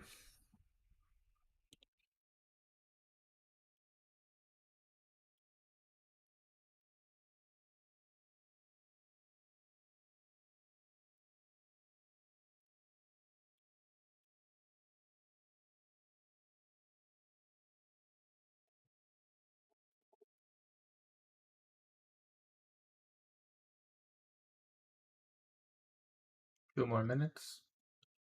I'm gonna sell this to the 5-minute fair value gap. Yeah, I mean this is a combine trade. This is a combine trade. Don't. This is a combine trade. I'm gonna short scalp to here and then play the long after. So we're shorting to the 5-minute fair value gap or the 10-minute, whichever one forms. I mean they're both gonna form, and then we're gonna look for a long from here. So you can see 10 minutes still forming. 5-minute just got tapped in. I'm looking for this low or 50%.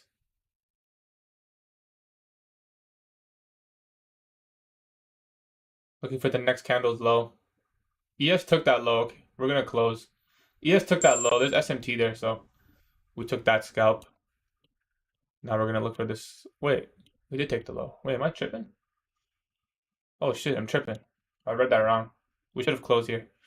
But all right, now that we're in the 5 minutes, 1050 macro, we can look for a potential long. What would I look for? CISD. Took a little scalp there. That was fun. I like scalping on the combine. What would I want to see? I want to see this order block. We get one more leg lower. The 10-minute fair value gap is forming 10 seconds. So let's see if we get another leg lower.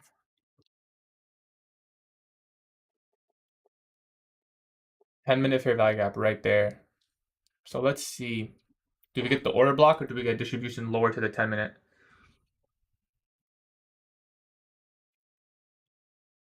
Like I need a fair value gap or something to long off of.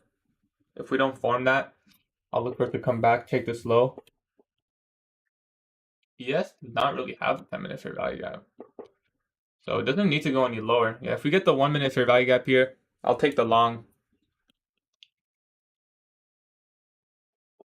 Yeah, I'll take this. It's a 15-second breaker forming as well.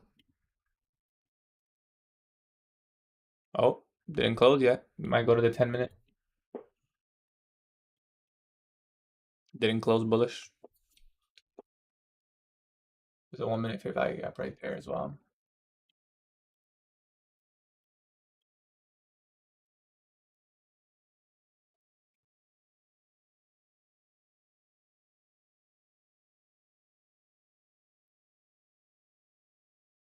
Get a 1-minute fair value gap here.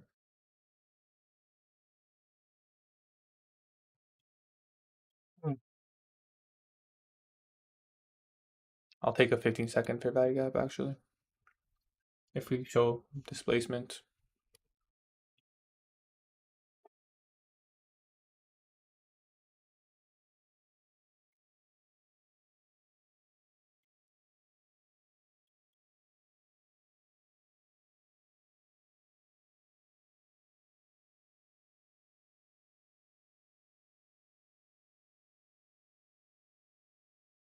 Watching closely. Being patient. 1050 macro.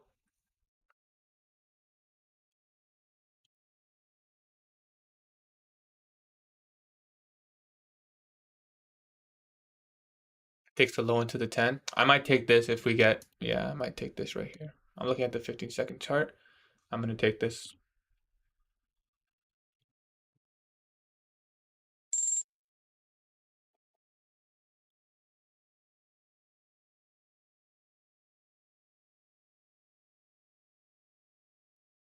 So the inversion here, the chain of say delivery.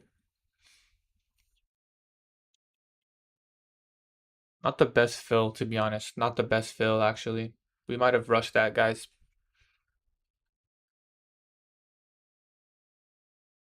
But the macro is nice. We're gonna deliver. Hopefully, nice push to the upside. Let's see. I didn't get the best fill there.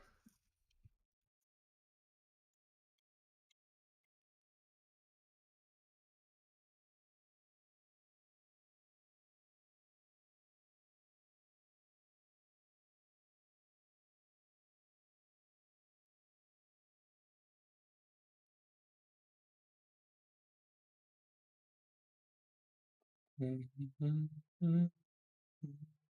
looks like we're gonna manipulate lower.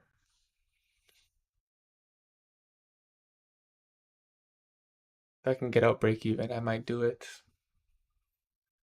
I mean, if we get a closure above this, it would be pretty nice.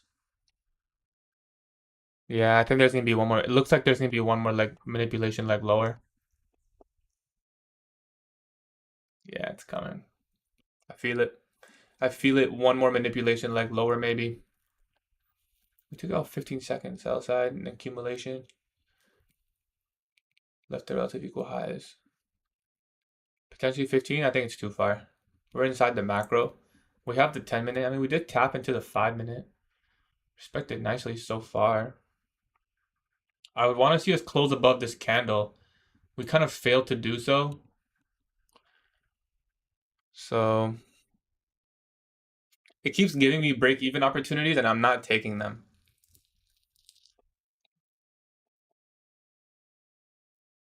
We're going to have a lot of journaling to do today, guys. A lot of journaling to do today.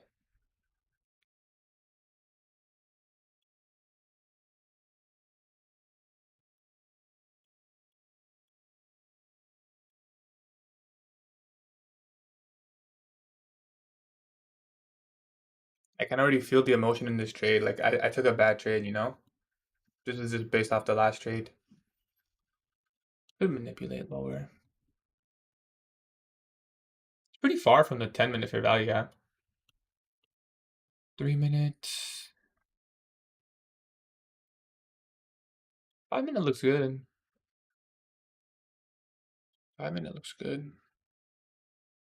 Took out the 15-second. Took the 1-minute high there. You think it's creating the 15-minute fair value gap? Well, yeah, it's still creating it.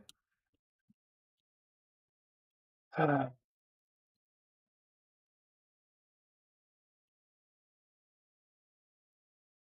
not happy with my performance today, guys. I mean, it's really not. Is it my fault? I mean, I could have done something better. Volume imbalance there. I'm taking a partial at the high. I'm going to secure a partial. One partial out, guys.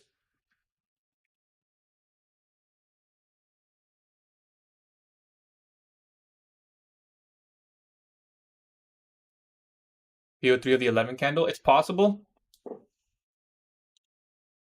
Yeah, I mean, I'm just going to remove this and close when I see fit.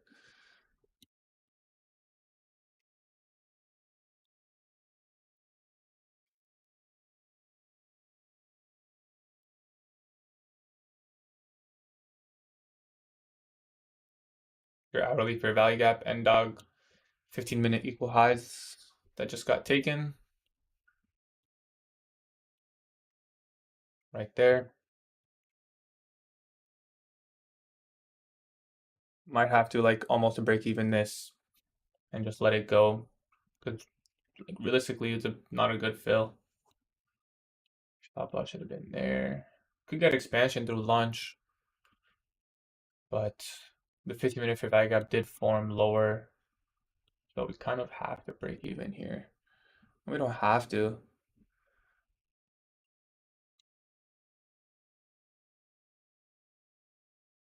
I will reduce my stop.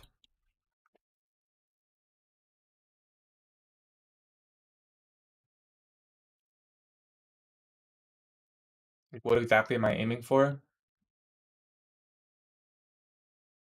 4 hour, this 1 hour inefficiency.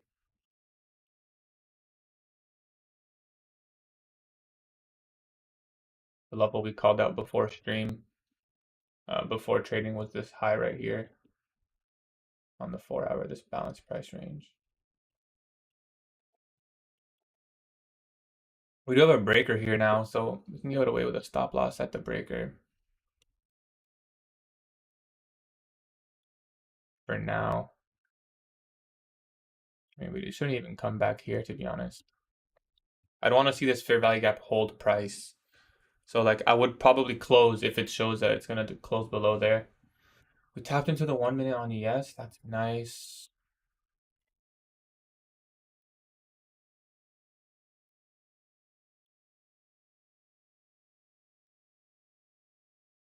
One minute fair value gap. It really comes down to how this fair value gap holds.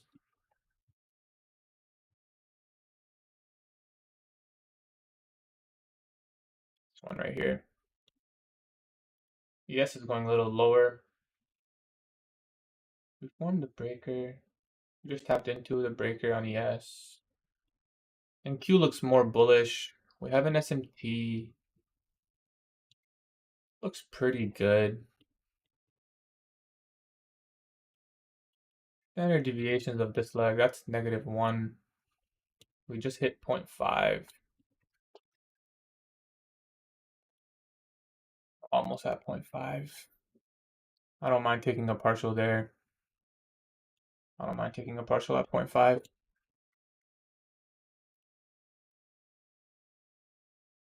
Also like the hourly consequent encroachment or something.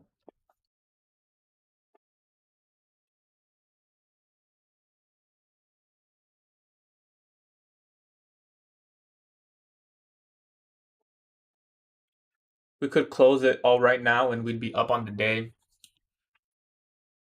I don't feel good about today, guys. I'm gonna be honest. I don't feel good about today. I'm gonna break even this trade. Breaking even this trade. You are up? I'm not happy, man. No, I'm not happy. Today I didn't perform good today. I didn't perform good today. I let this top step technology shit get to me. I felt a lot of negative emotions. I was thinking a lot of negative decisions. We hit 0.5 there.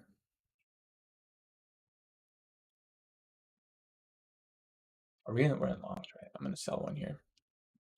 I'm gonna take one off, guys. One more runner. We'll let it go.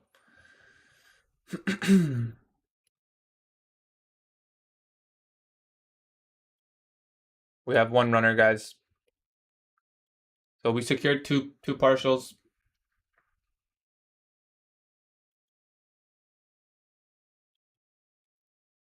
We'll let this one go at break even. Not happy with it. We're only -20 today. I'm happy we were somewhat patient with the 5-minute fair value gap there. We saw the displacement up. Never came back to the 10-minute. Didn't need to. 180 ticks is how much profit? I don't know. It's not that much. It's only 1 micro. 180 ticks. Right now I'm up 77, 78.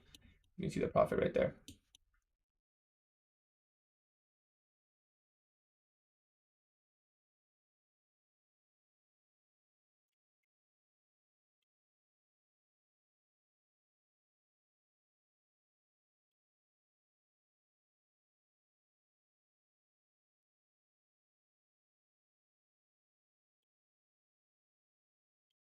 Two-minute fair value gap, 1-minute fair value. Oh, they're the same.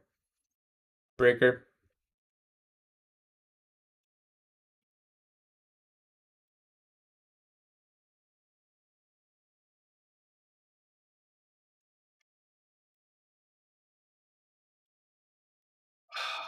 Yeah, I'm not really happy with today's Should we close our Tesla as well? We're up like $300 on Tesla. Did we take previous day high? We did.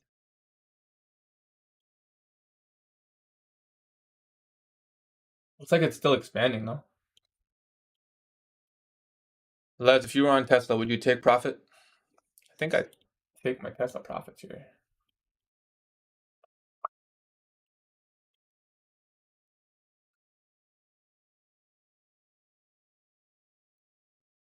I'm gonna close my Tesla, I think.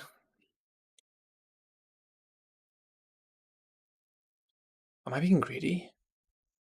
Let me look at the 15-minute chart on Tesla.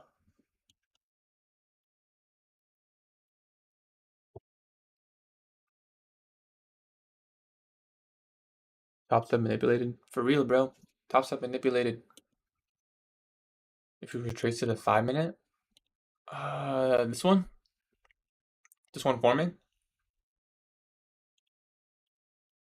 Guys, I'm honestly gonna let this go forever, probably like 130, maybe the 4-hour fair value gap.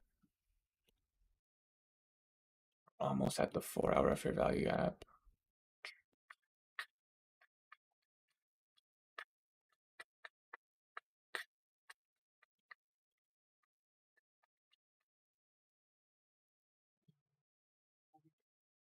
We could run right through it. Thursday's low could be a good draw on liquidity too.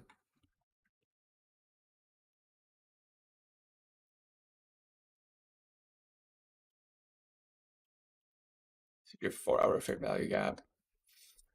Do I want to just close? Be happy with my P&L? Am I getting greedy? Where was my fill? How many points is that? It's 60 points. I already made a bad decision today.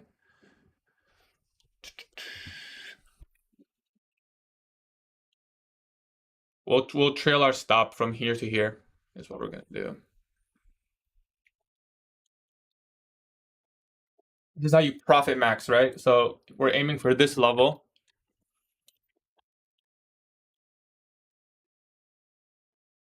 We're gonna put our stop loss right there in the next candle low, and we're gonna just put this up like here. We'll see how high we can go through lunch. We did open up 11 a.m. 11 a.m. did put a low, so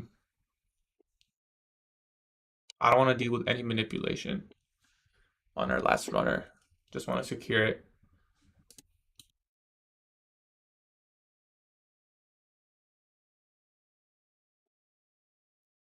We're long, yeah. We just re-entered on the same idea. Let me get ready to close my Tesla position as well.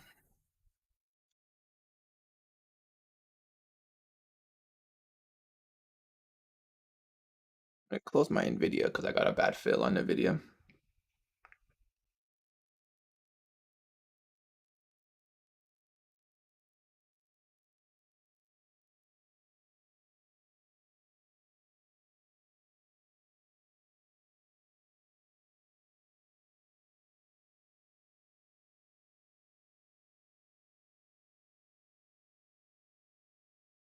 So look, price is gonna hit the 4-hour fair value gap. Nah, bro, I'm really annoyed today. I'm really annoyed today, bro. Not happy with today. I'm not tough, bro. Bro, I was spamming limit orders right here on this fair value gap. I was spamming limit orders, but I didn't get filled. Top step was like broken. The orders, like top step was the executions were down or something.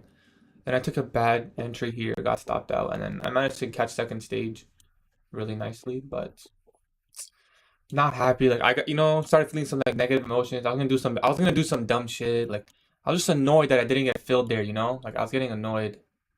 Let's just get out of this trade too. Let's get out of this.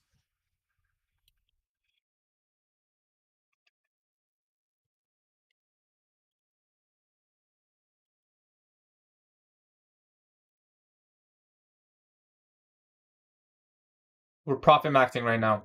See our stop loss is right there. We tapped into the 4-hour. Stop loss is right there. Let's just see if it happens to. Oh, we have an S&P at the highs, or it's just gonna pump up. We're profit maxing. That's not your fault. I know. It's not my fault, and I shouldn't be upset. But it's not that it happened that I'm upset. I'm upset that looks like we'll get stopped out break even. I will get stopped out in profit here. Ooh. Okay, we're out. Yeah, so we're up on the day. I'm not gonna complain. Up $90 from that stupid loss. So we tried to profit max there. It literally went 2 ticks above the 4-hour fair value gap. This is what we called out before stream. That was my drawn liquidity. Let me close my Tesla position. 1 second, guys.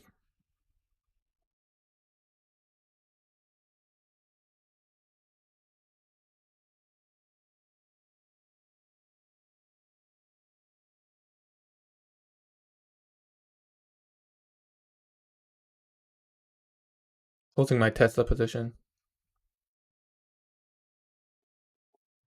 Nice. Looks that's a good place to close your positions. The 4-hour fair value gap on closer to discount. Look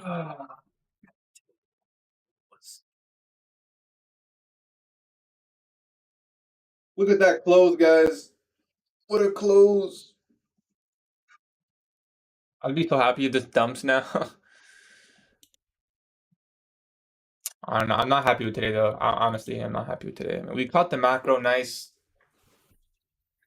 Sure, the macro was nice.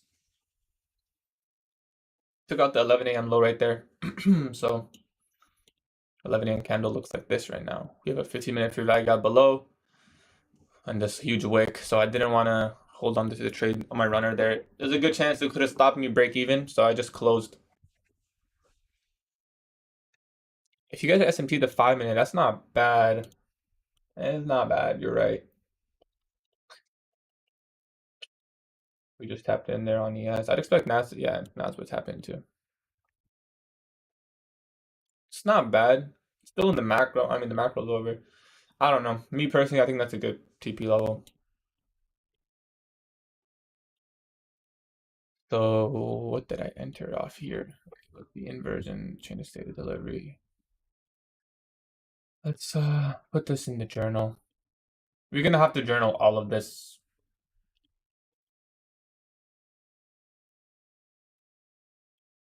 This trade was a second stage distribution trade. Wow, we got a really good close, guys.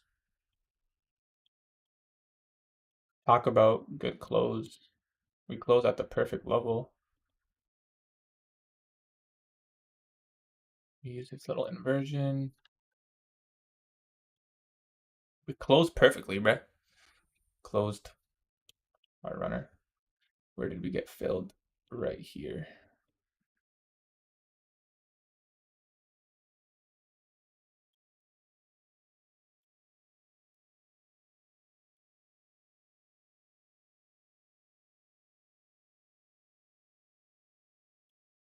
I mean, still could go higher. Stop loss would have to be like here for this fair value gap, right? But I don't know.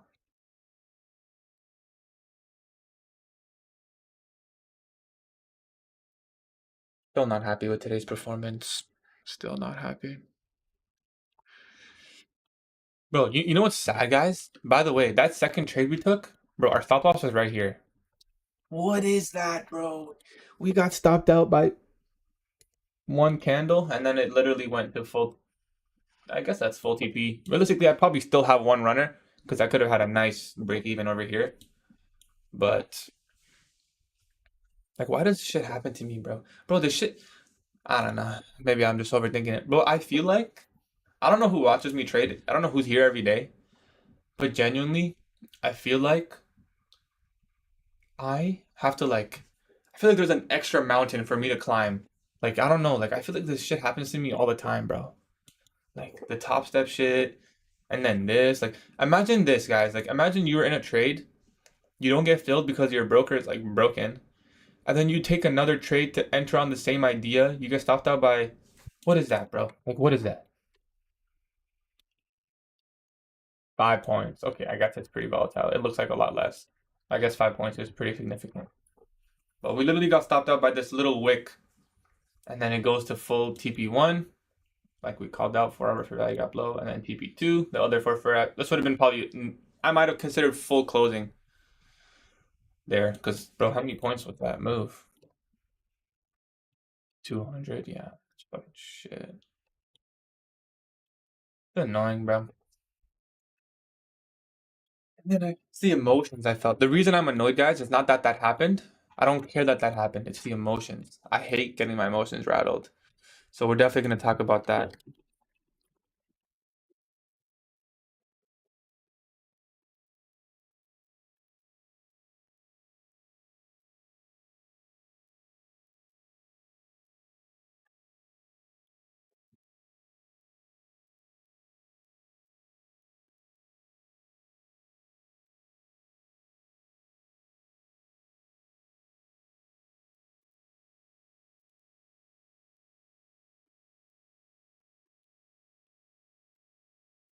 Kind of funny what happened to me.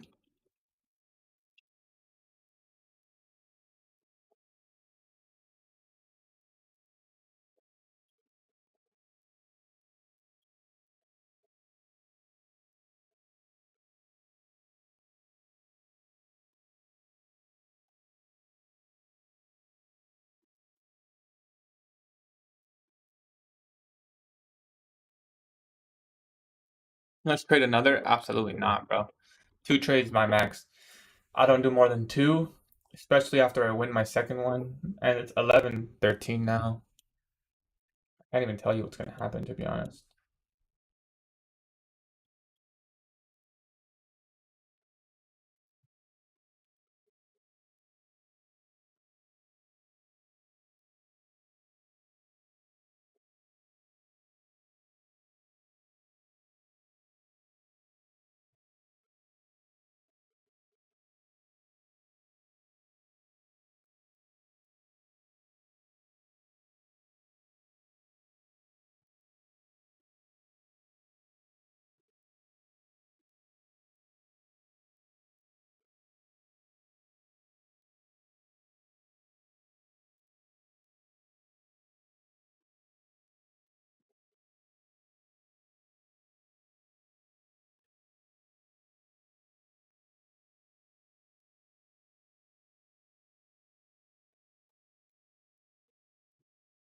I will say, though, guys, I simply had a bad stop loss on this trade here. It shouldn't have been. This low is not safe. This low is safe. This one's not safe. It's a short-term low. Intermediate term low. This low is safe, right? This low is safe because it came into an imbalance and went up, and we formed another imbalance. This one came in to imbalance. Did not form another imbalance. So, in hindsight, my stop loss should have been here. So,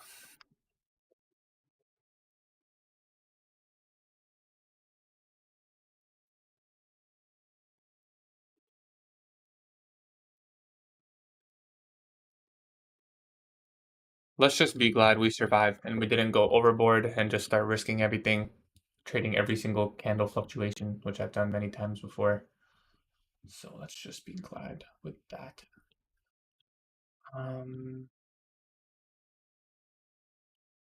Let's go to the NAS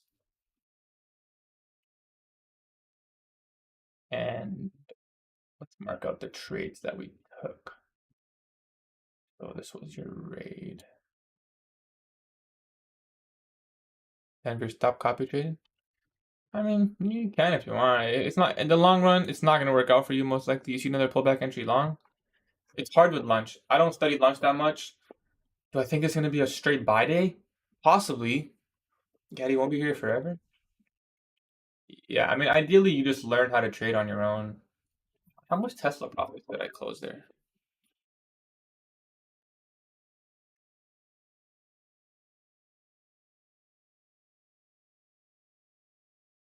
Oh, nice. Our so my personal live account, we just made it to us. The figure ends in 0000. Wait a minute. Why does it say my cash is? That's not right. Am I still in a trade?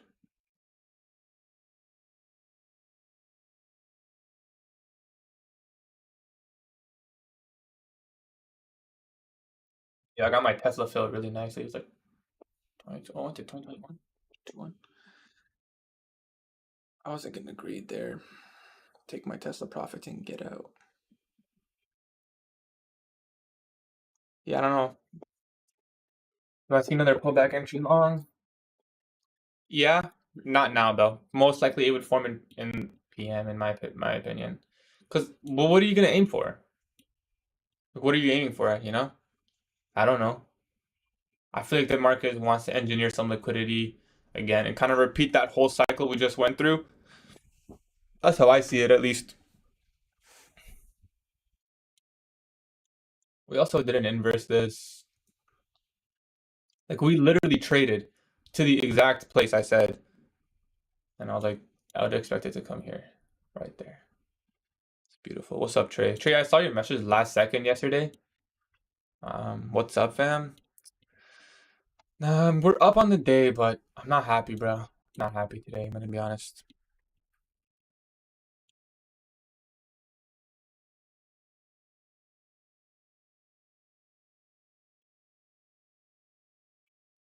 I will say one thing that's pretty cool is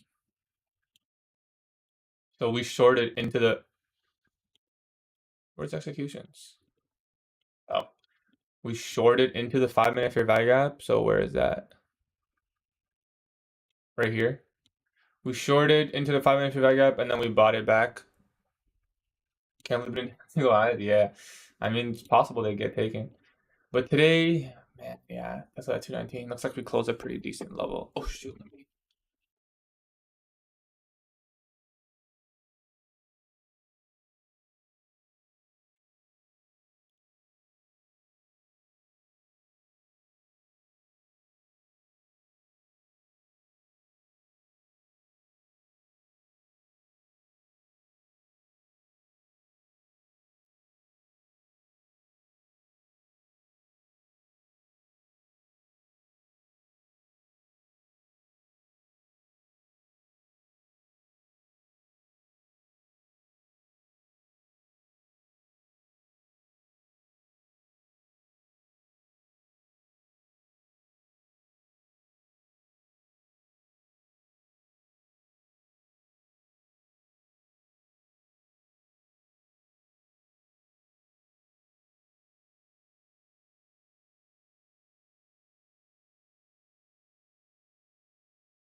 What'd you take today? I'm gonna go over the trades right now. Sorry, just let me just check my Tesla position, guys.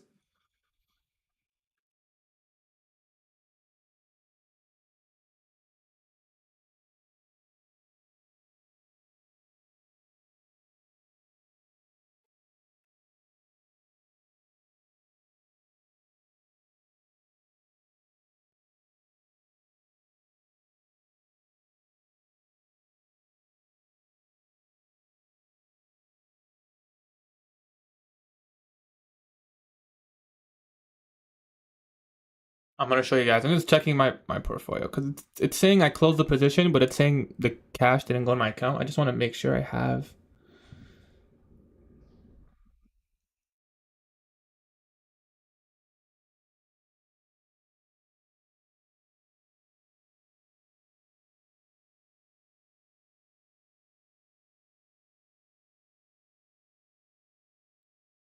I just want to make sure I didn't like screw something up. Give me 1 second. We took two trades. First one was a loss. Second one was a win. Same exact idea on both. Top step executions were down, so I didn't get my original fill, which was really annoying because that was a 70-point spread or something like that. It's a pretty significant spread. Um, but I'll go over the trades I took. Someone asked me to go over gold. I can go over gold, no problem.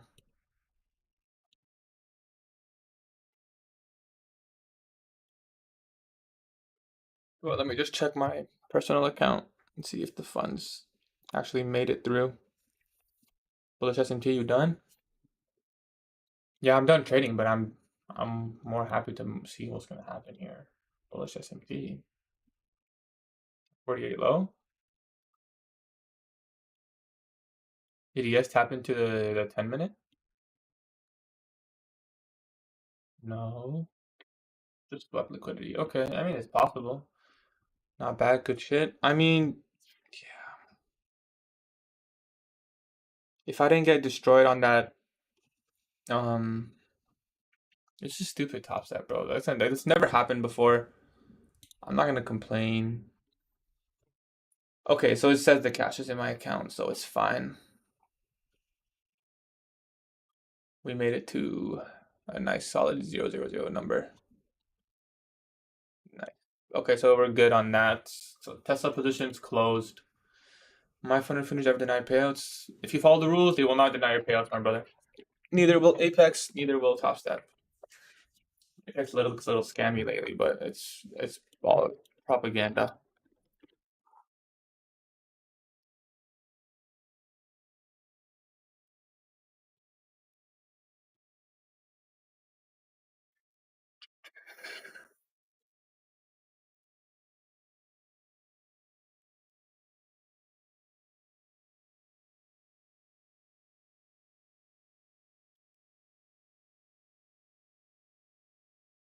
You got 5 with top step, you're gonna get 3 with, yeah, go for it, bro. Yeah, I have 5 with top step right now as well. If I was the next one, yeah, that would actually, I don't know what I would do next, but I might go to Apex next, to be honest, if I really had to pick. 4 hours fair value gap low, kind of ready to tap in. Just the 5-minute fair value gap, really.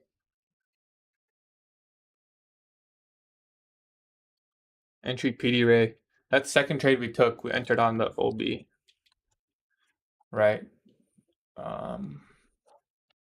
And the inversion, it kind of overlapped perfectly. The higher time frame PD was M5 fair value gap is what we used. In this case, the confirmation, the confluences, yeah, I guess there wasn't really, besides the negative confluence of this or not acting as a bearish order block, you can still use that on the other side of the curve. So sell side, buy side, you use that, double that move. Apex rules a video of client taking trade out there if everyone's. Is that a rule now? Oh, is that actually a rule? I thought that was just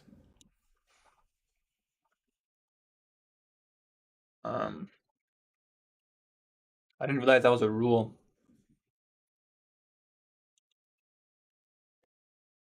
Fair value gap still respected, so confluence. Okay.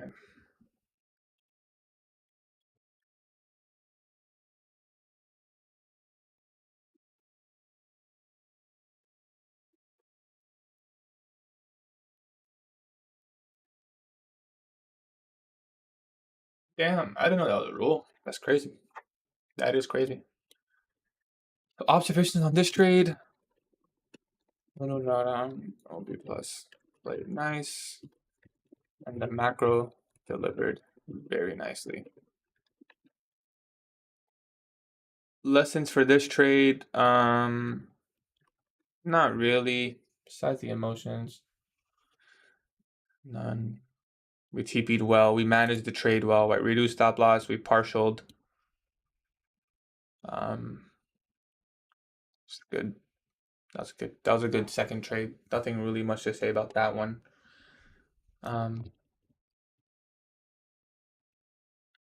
Does anyone know the P&L I had? No, I don't even remember. If I was down 133 on the first trade and now I'm up 81, what does that mean I made? Minus 133? How do I do that math, bro? 88 minus 133. A 45 difference? Nah. Bro, how do I do the math? Minus 133? Oh, I can just check the... Okay, let's check the executions. Oh, man, I spread them out in 3 pair. Man, that sucks.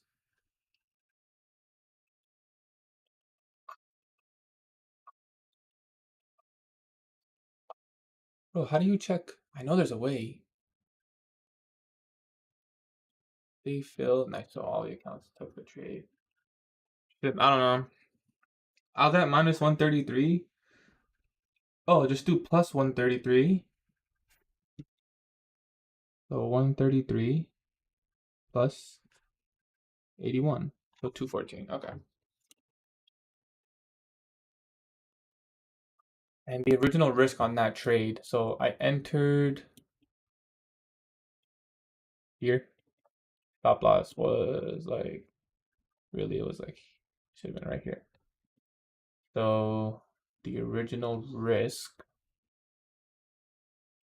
was 28 times 390.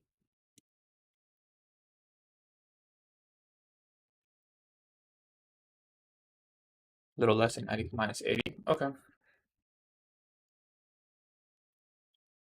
Sorry, I was just annotating. You said bullish SMT. I need a key low. If I was gonna even, I mean, not that I'm gonna trade this. Okay, that's sell side. Could this go higher? I don't know, guys. I don't know. Doesn't look pretty bullish to me, I'm gonna be honest. It could come to the 15-minute fair value gap.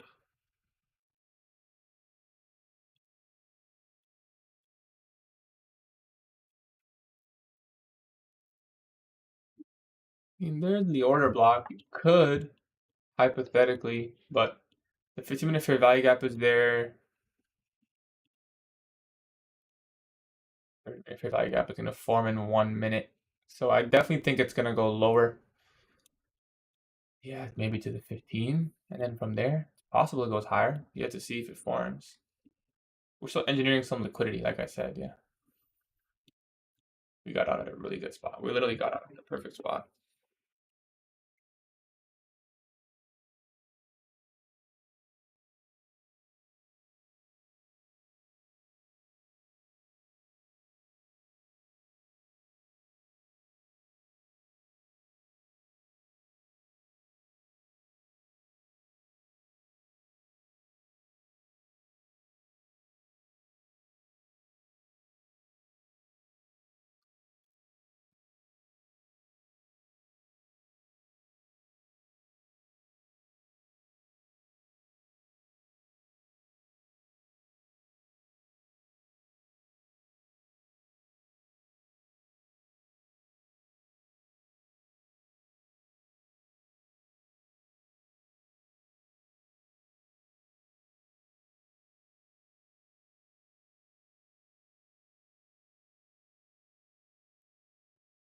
Okay, let's review the trades. Oh, we hit 400 views on the live stream. That's really nice.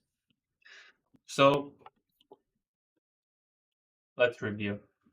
This was the trade I wanted to take. Perfect. This is what I wanted. Did not get fill. Did not get fill. Top set.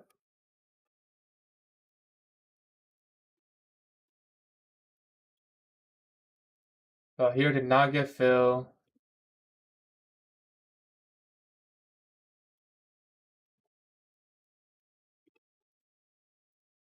So this is where I wanted to get in.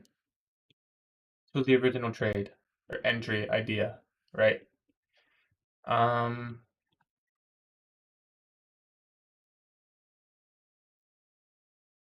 ended up taking this trade right here, inversion fair value gap.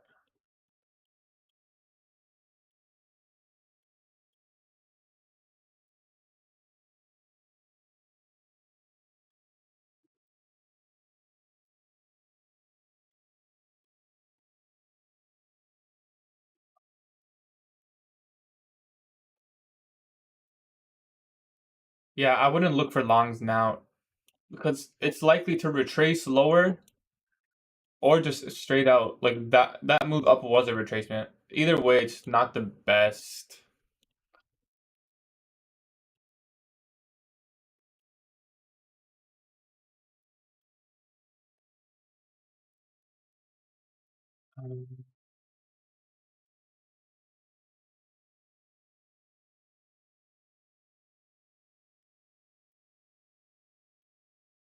I think we just tapped into the 15-minute fair value gap though. Yeah, we did. So let's see how price reacts to the 15-minute fair value gap. It also overlaps with the new day opening gap of today and the 4-hour fair value gap low. I would scan for SMT. 1027. SMT is there. So maybe it's possible. I'd have to see this inverse aggressively so that it's going to respect the 15-minute time frame fair value gap.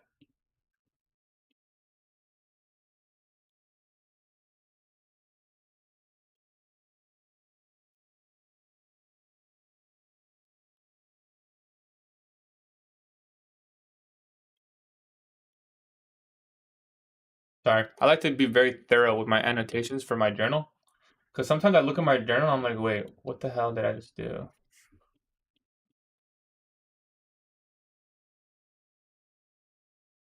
That was stop loss. So bad trade one right there was bad. This is where I wanted to get filled. And then the trade I ended up taking, oh, this is also 10 a.m. Let's mark that out. It's 10 a.m. And draw on liquidity. that out quickly. 4-hour fair value gap low, 4-hour fair value gap low.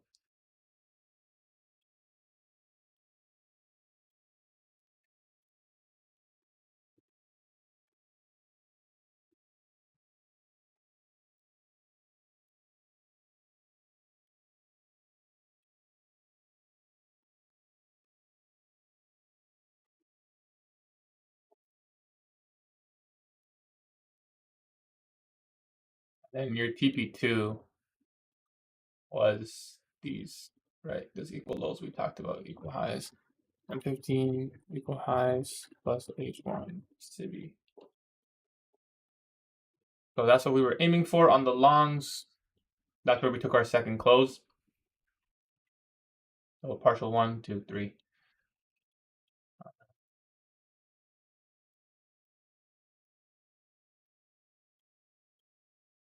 And then the second trade we took was 1050 macro.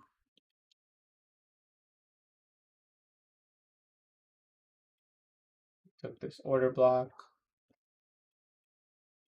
OP plus. This little inversion fair value gap. That played out nicely. And then we had our standard deviations kind of lapping there. So we took the partial there, the final TP there, which was a really good TP.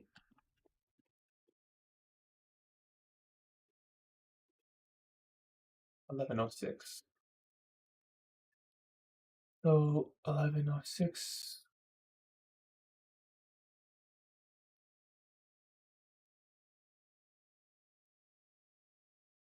And what else I want to label? 11.06, I guess, in the low form that 10 again. You can also put the standard deviations of this candle. Oh, look at that beauty. Look at that beauty, man. You literally cannot make that up. Does that overlap perfectly? -1 standard deviations lines up perfectly with the 4-hour fair value gap there.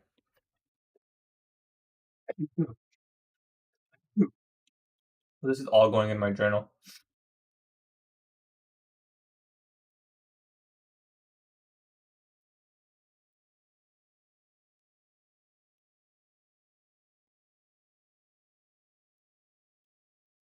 This is how I journal my entry chart.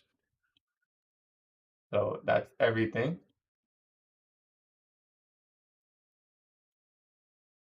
So what we're gonna do, oops. Oh, the 5-minute fair value gap. That's the last thing.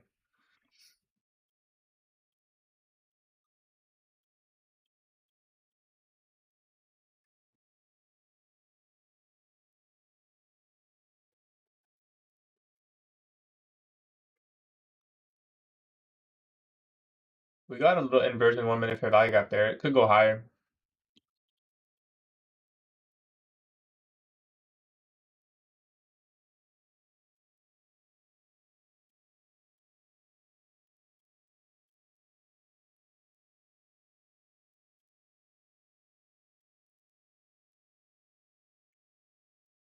So that low was 1048 right there. We can put that in there. 10. Price action review. Very nice. So these were the trades I took. Let's open up the journal. Oh, let's put something else in the journal. Standard deviation. So observations. Standard deviations aligned really well with my final TP.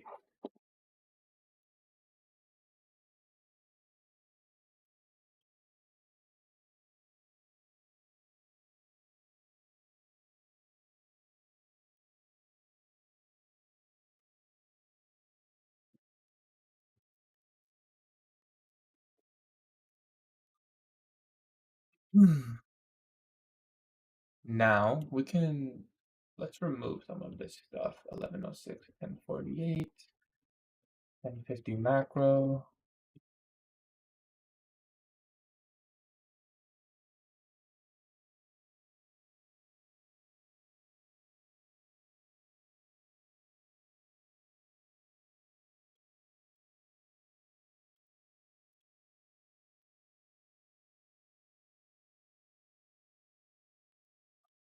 Gonna send this in the Discord. Is anyone still in the stream? I don't know.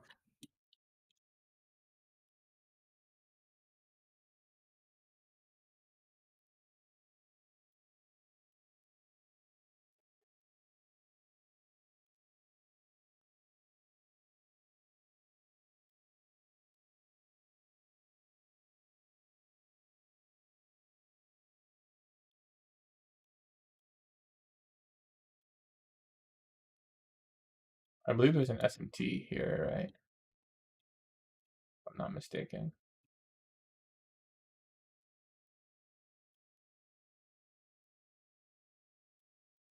Yeah, I'm done for the day. I'm just putting stuff in my journal.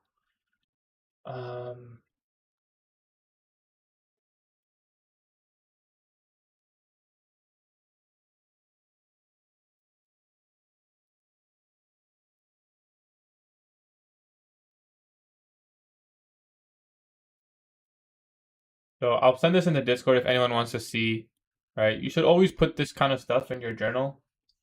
You always want to keep in mind, um, like just the kind of price action reviews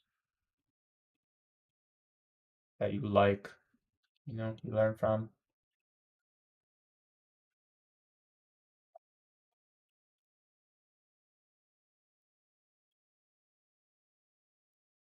The breaker. That is a order block.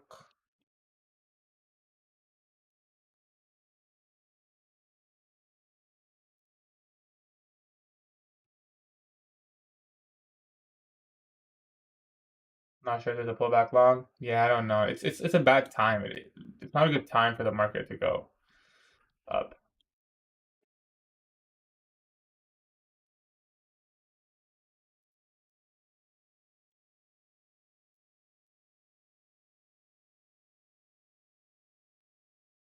Yeah, I'll send this in Discord. Just want to see. I don't want to make it too confusing, but I want to show everything that right. It's a buy model. I want to mark out everything that people should recognize. I don't have to mark out the breaker. Let's not mark out the breaker. We could literally just mark out the imbalances, and that's more than enough.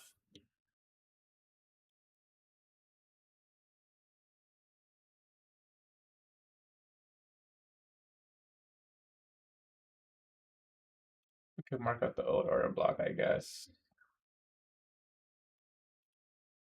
That's your breaker. Your value gap right there. That's your unicorn setup. Order block, propulsion block.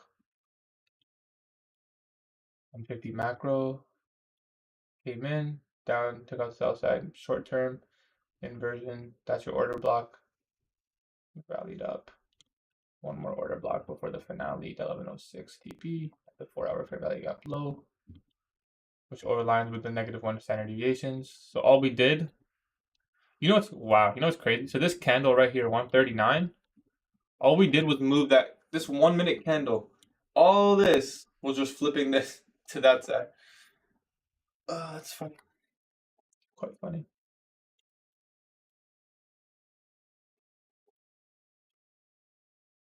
This is an order block as well.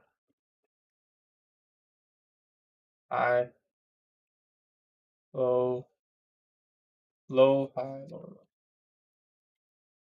low, high, high. Low, high, low, low. It's a mitigation block. That's what I'm trying to say. That's your mitigation.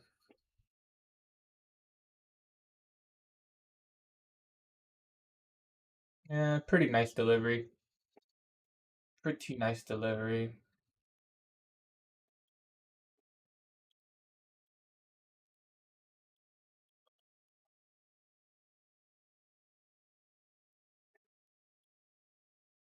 Institutional order flow entry drill right there.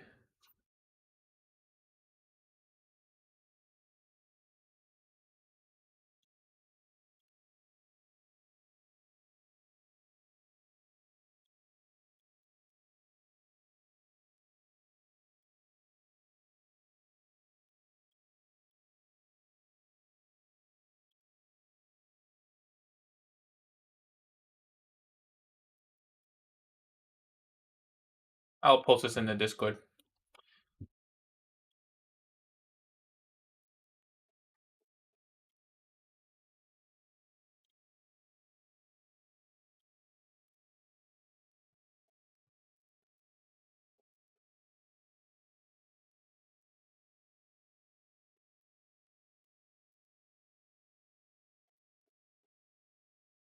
Psychology got me today, guys.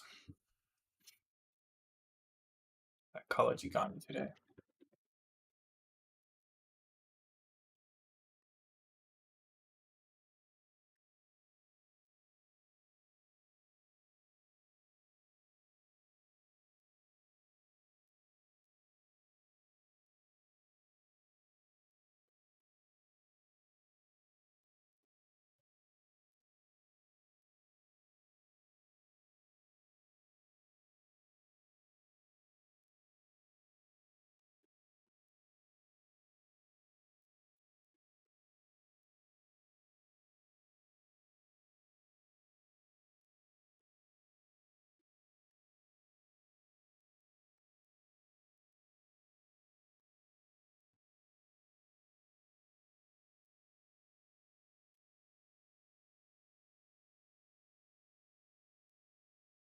Well, that's nice.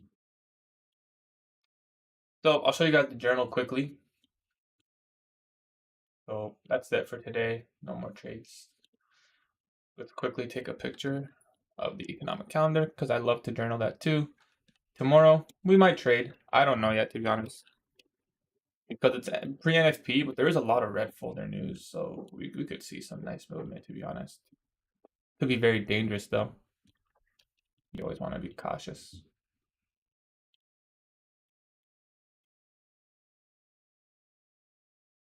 Shorts was nice. Yeah, shorting the 4-hour bearish fair value gap. So high, low, higher, high, lower, low. That's your breaker. You're just taking that breaker and lap with the fair value gap. You can take that. Stop loss would have to cover this fair value gap though. But that's your breaker, right? That's your bearish fair value gap. This is your standard deviations.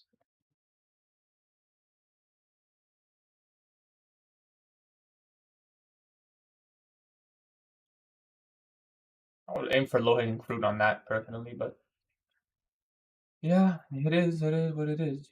It is what it is. I don't like to trade the macro. There's a lunch macro somewhere here, but right, if you miss your first entry, there's your order block, fair value gap. Depending where, if you're bearish, there's relative equal lows here. If you miss that entry, well, they're very forgiving. Could also just use this inversion.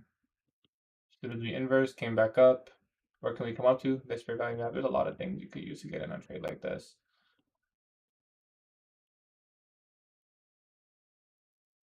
It just depends where you're aiming for.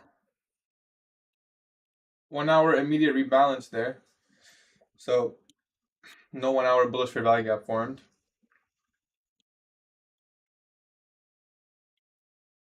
Look at those lows. Those lows look juicy. I wonder how today will close. What's the best prop for futures? Top step, in my opinion. Hands down, top step, in my opinion. Nobody can compete.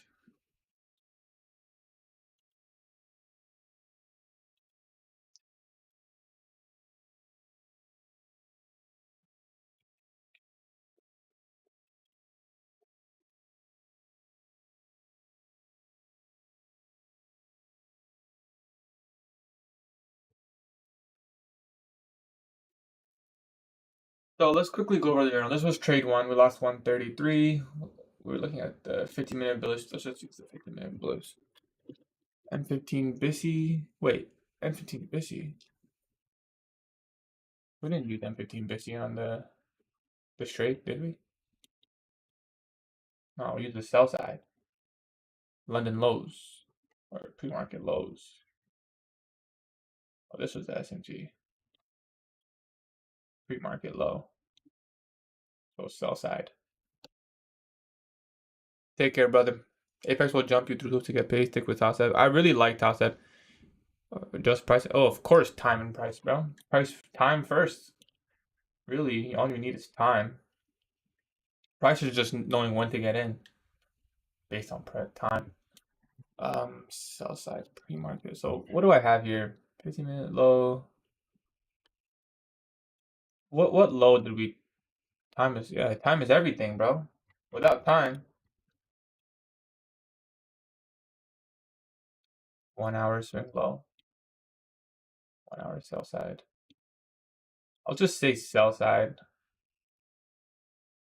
Let's just say H1 sell side, I guess. That's fine. AMD. Oh wait, the second trade I took. No, the second trade I took was the 15-minute bullish fair value gap. And the sell side. It was both. Okay, it was both. So H1 sell side. I'm looking in BISI. We entered on the inversion. Those are the confluences, trade management, none. Got stopped out the moment I entered on the inversion fair value gap. That was a bad stop loss. Main lesson. Bad stop loss placement is what I want to take away from this. And for the entry chart, we will show this. Was bullish because of the discount 10 minute position lower. Once the H4 get tapped in. London consolidation. Manipulation. Created the expansion. So that's kind of what I was looking for. And the trade duration. So we entered that trade at 10:16 and we got stopped out 10:17. Great. 10:16, 10:17. Now the trade that we won, now that was 3 micros. I believe I took 3 micros on the second trade as well. So almost 3R, not quite. This trade we took, we got filled at 10:51, closed at 11:06. 10:51,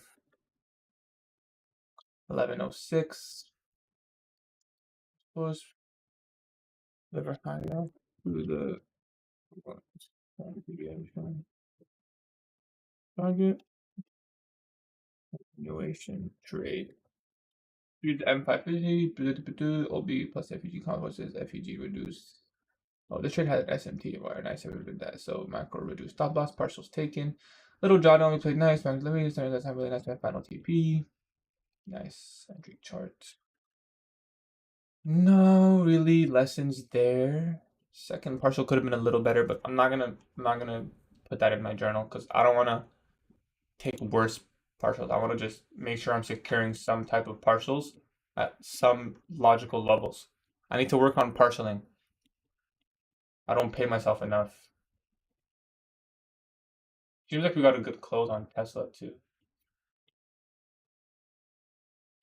Okay. So this is my chart. I'll be closing out these levels for now. What levels do I want to keep on my chart? Thursday low, Friday's low. Yes, all of these look good. 9:30 to 10. I mean, I'm more like 9:30 to 11, I would say. Like that second trade I took was this one right here. Look at the macros, bro. People tell me macros don't exist. What? Bro, the algorithm literally spooled right exactly 10:50. Like, beautiful, bro. If you don't use macros, use them. Please.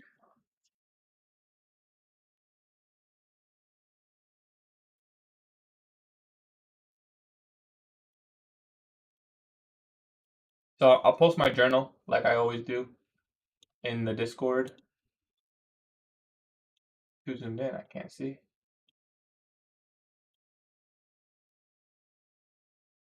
I always post my journals in the Discord.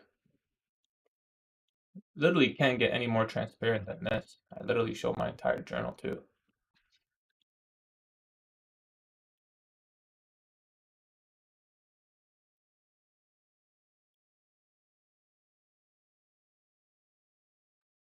It's been tough lately. This markets are very, very volatile. Very, very volatile.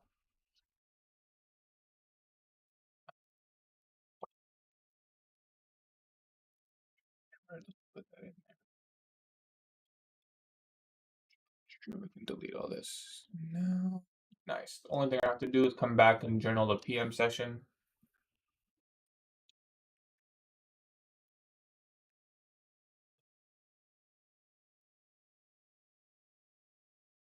All right, let's see what people are saying. It's been a while. Happy new month. I think I took the same trade as this person. Nice. We're out of August. Yeah, we survived. And this is NFP week. Remember, NFP week's always hard. Just try to survive NFP.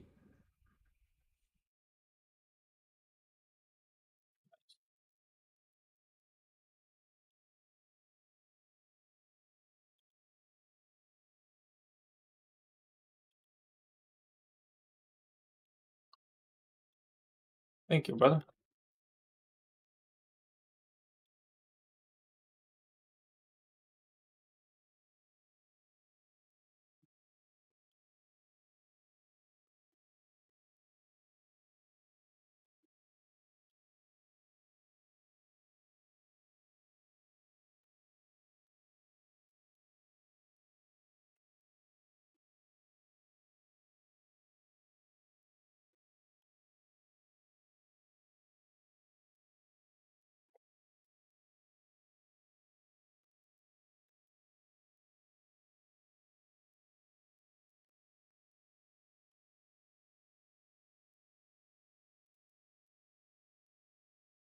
Yeah, bro. Dude, this guy's just speaking on the second channel. Like, where's your son, bro? That guy, I don't even hear his son on the channel.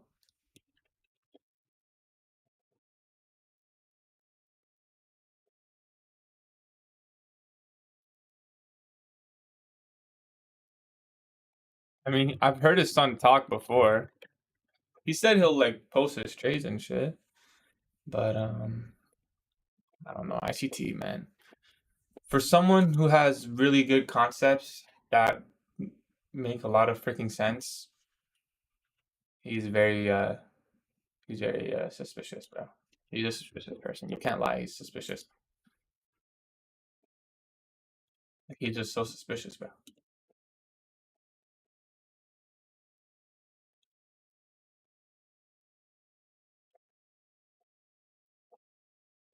Oh, they're good trades.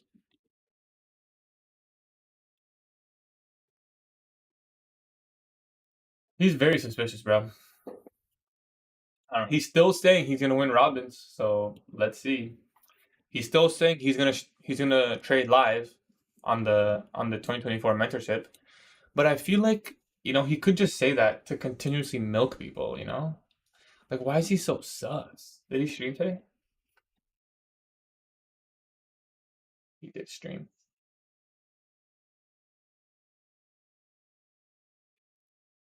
You know what? If you guys watched his son's video, he said, I'll tell you his bias. Now, I don't want this to influence. Is he still in Robbins? Yeah, he is. So this is what he was saying in terms of the daily chart. I don't need this anymore, right? He was saying, if price comes back above, it was this wick, right? Was it this weekly wick? If it comes back above 50% of this weekly wick, he would no longer be bearish. That's what he said. I'm pretty sure that's what he said. And then he went down to the daily chart. Yeah, exactly. So if price came back up above 50%, like, you'd want to see this respected, right? Is that stop loss got rated? Yeah, I mean, I've seen him trade live and win, but like, I don't know. It's suspicious. You can't lie. It's suspicious. I'm not gonna say anything more than it's suspicious. That's all it is.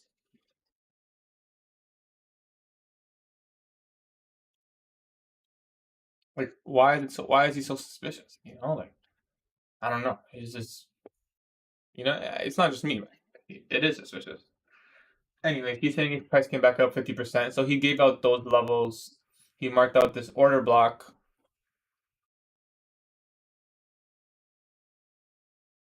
Yeah, he paper those executions you see are paper trades. ICT Sun has a YouTube. Yeah, they just made it recently. So this is your chain of state of delivery. Can we tap into this old low?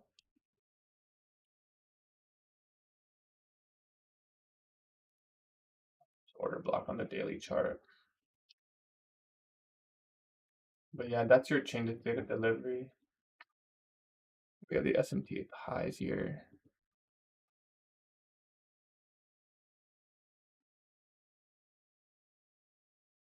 I don't know. He's weird sometimes. He's weird. And you know what? Like, he always posts these executions, but like he's posting this execution and he explains them. Like, I don't know. You know what he's most sus for me? Why he's sus? Because for example, he'll say like he's doing this for his son. Okay, so why is he posting the videos live then? Why not post them on like a USB drive and give it to his son? Why is he posting on YouTube? Like, he says he doesn't want to do this. Like sometimes he says he doesn't want to do this. He's just doing it for his son. But then sometimes he says like I'm trying to help you guys. I like teaching. Like which is it? You know, like if you really wanted to just teach your son, well, okay, just post them unlisted then. Why are you posting them on YouTube? I mean, everyone likes the money, but if you really don't need it, like it's literally no difference. Why post on YouTube? Why are the lectures so damn long? How many times has he said, bro, I've listened to every word, okay? I've listened to every word. I have heard him say endless times he's gonna end the live stream in like an hour, or like, he's like, I'm gonna end it after this.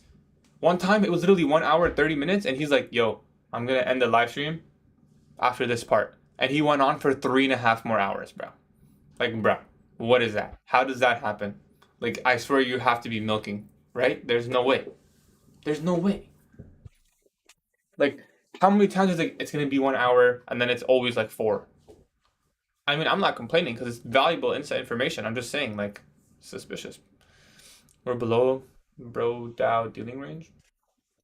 I mean, you have to remember we're still pretty bearish. All we did, like, all of that was simply a retracement into this 4-hour fair value gap. And you can see we just touched the high, but look at the candle now. So, like, yeah. And yo, I'm starting, like, why are his comments disabled? I feel like, you know, like, he's just cat, bro. Like, because I feel like a lot of the times he comments, like, why can't we see other people's comments, you know? Like, what if people are, like, you know, like, exposing him or something, and there's just no comments? Or he always says, like, oh, some person asked me, blah, blah, blah. And he doesn't, like, what if they never did, bro? We don't know. We don't know if they actually commented that. We just have to take your word for it. Like, oh, someone asked me if the macro, blah, blah, blah. No one asked you, bro. And you know when he says, like, there's a lot of things that makes him suspicious, bro. I don't know. But I like Justin. He's a pretty cool guy, bro. Justin's a cool guy. I mean, ICT is really, really good. Oh, nice Bitcoin rallied after the sell side take on the daily chart there. Turtle soup. Justin's a really cool guy. Yeah. I like Justin's videos. I like that he's transparent. Anyone who can trade live, I respect.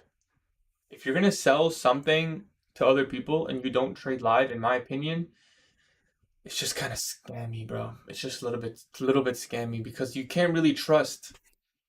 Yo, if you guys, I could fake. I'll check Euro USD. I could fake execution so hard. Like it's so easy to fake executions, fake statements. You know what people do the most? They we tapped into the daily bearish. That was my drawn liquidity. He's simple. Yeah, he's very simple. He's clean. He knows exactly what he's looking for. He knows how to make a good trader, and he's really good. Yeah, it's very. We tapped into the daily bearish value gap. Do you know Ali Khan? Yeah, I don't like that guy, bro. He's scammy as fuck. He's so scammy, bro. I don't trust him. I don't know that much, so I can't talk too much. Yeah, it's a really nice setup. So we tapped into the daily fair value gap. Ali Khan ICT. Yeah, I know the guy. Your setup pre-market was here. There's an SMT with GBP, I believe, right there, right? LB. Yes, there is. Yeah, at least sus, bro. I personally don't trust anyone that doesn't trade live. Like that's just my thing. Because it's so easy to fake. And people who sell courses, you better be live trading. Like if I ever did a mentorship, I would only take like maybe 10 people, maybe 20 max. I don't know how much I could take. And I would be like there, live with the people. Side by like I'd be like, hey, listen, we're gonna do this. And it would only be people who are committed. Like we would be live Because how are you gonna teach them like by giving them like notes in a course? What is that? That's not mentoring, bro. You got to take them through the live chart and be like, this is what I see, this is what's happening, blah blah blah. You know, like for example, like today, what I would do is like, okay, you say, so why am I bullish? The reason I'm bullish, and people were taking notes, and because we're looking for this, right? We didn't have a manipulation, so we're looking for a manipulation like, right? What happened at 10 a.m. news? Perfect manipulation like. Now, if it's the manipulation leg, let's mark our standard deviations, and you can see it lines up really nicely with the 4-hour fair value gap low. So let's see if this is actually a manipulation leg. What can confirm that it is? The SMT background, that's one confirmation right there. We swept the sell side, that's 2 confirmations. Tapped into the daily fair value gap, consequent encroachment, key level, higher time frame, right? And the 50-minute bullish fair value gap. That's what I was waiting for. What happened here? We traded above the 50-minute bullish fair value gap. We're trading above. That's confirmation. Breaker, entry. Beautiful. Oh, sorry, right here. We traded above the 50-minute fair value gap. Entry right there. Boom. 10 a.m. open low high close. Time supports your trade. Then you have to go through the candles one by one and be like, okay, so we took out this high. That's a partial. Why is that a partial? We took out the short term. We took out the initial buy side, right? Initial buy side here from the liquidity, this initial sell side. And then we took in the new day opening gap. That's a partial. Break down. Your stop loss should cover this order block and this fair value gap. So it should be here. You can put it right here.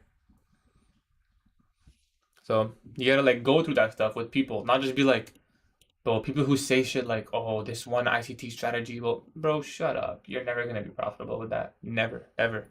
You're never gonna be profitable until you can actually read these candles as they form.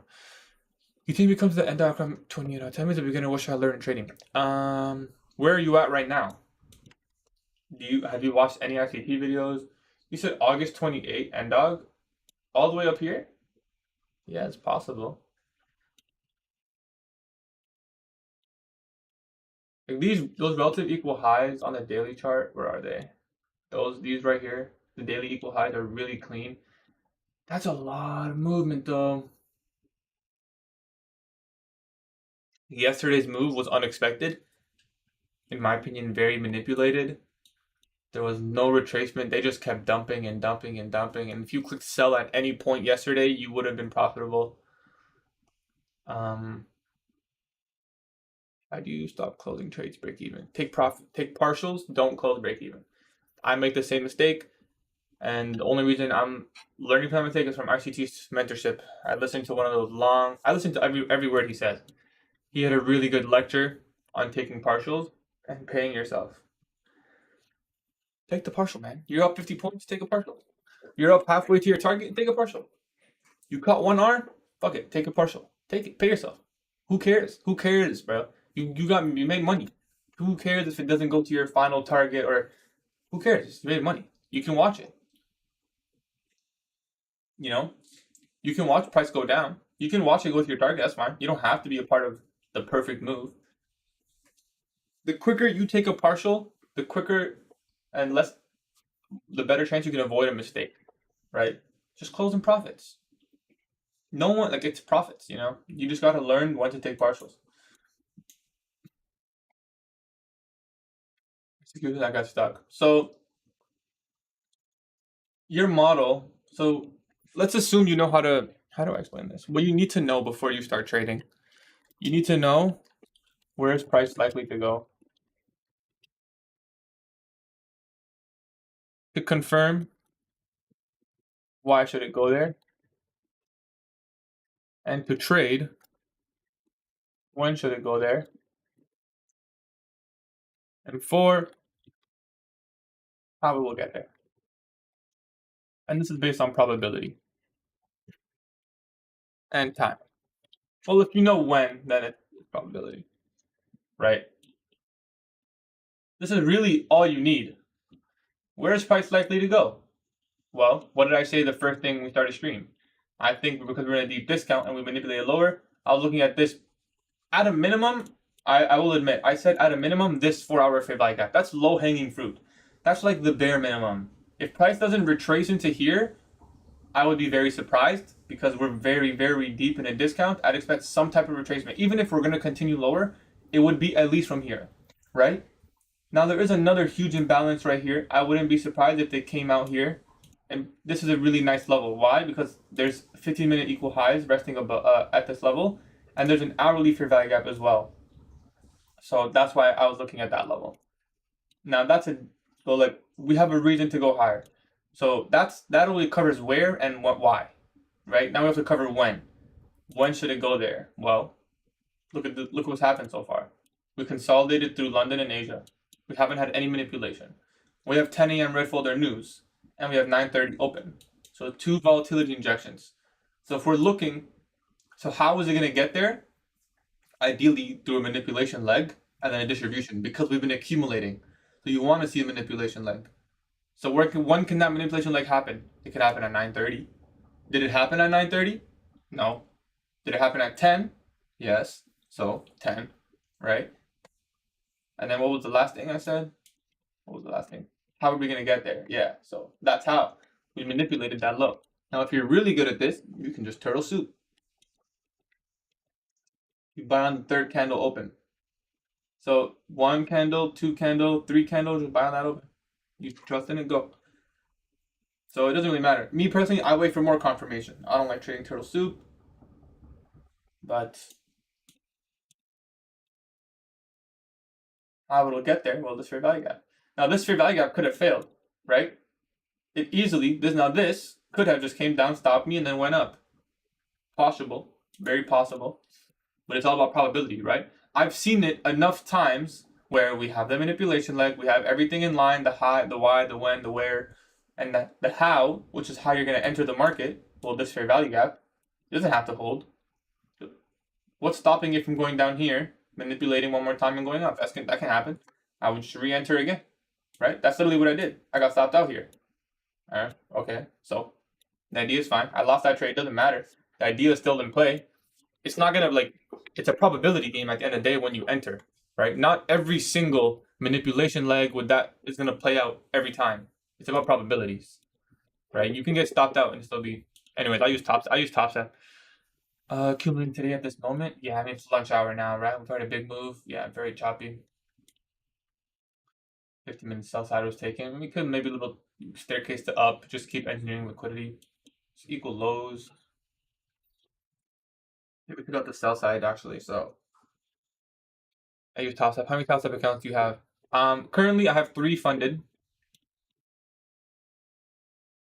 3 funded and 2 combines.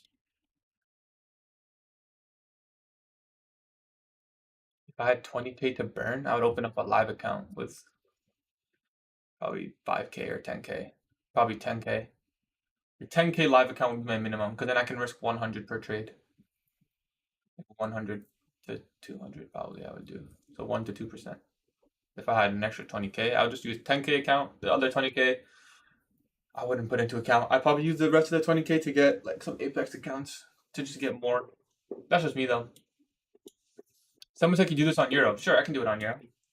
Can you start trading TradingView with TopStep? Yes, you can. But you have to choose the Tradeovate platform and not TopStep X platform. With 20K, you wouldn't go get 200K 10 accounts and copy trade of yourself. Well, I'm already copy trading 5. Ideally, I would want to open a live account with 10K.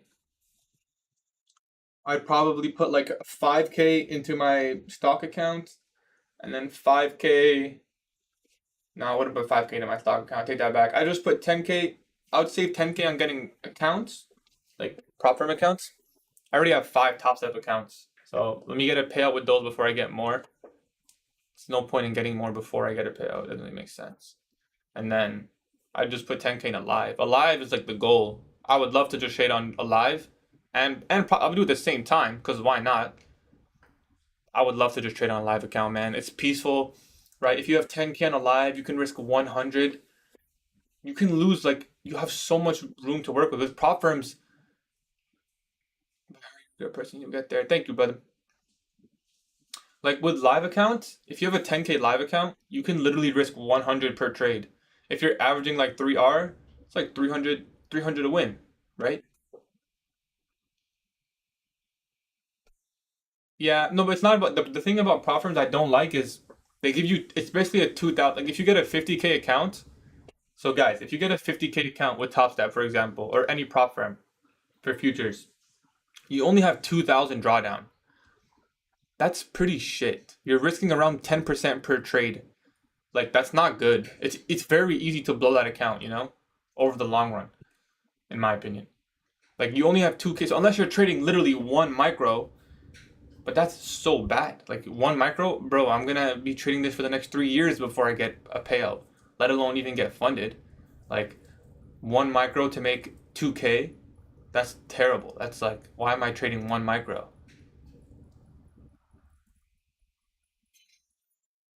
Like they don't give you that much room. They make it seem like it's a 50K account, but 2K drawdown, bro, that's pretty easy to fail. You really have to trade with like one, two, three micros.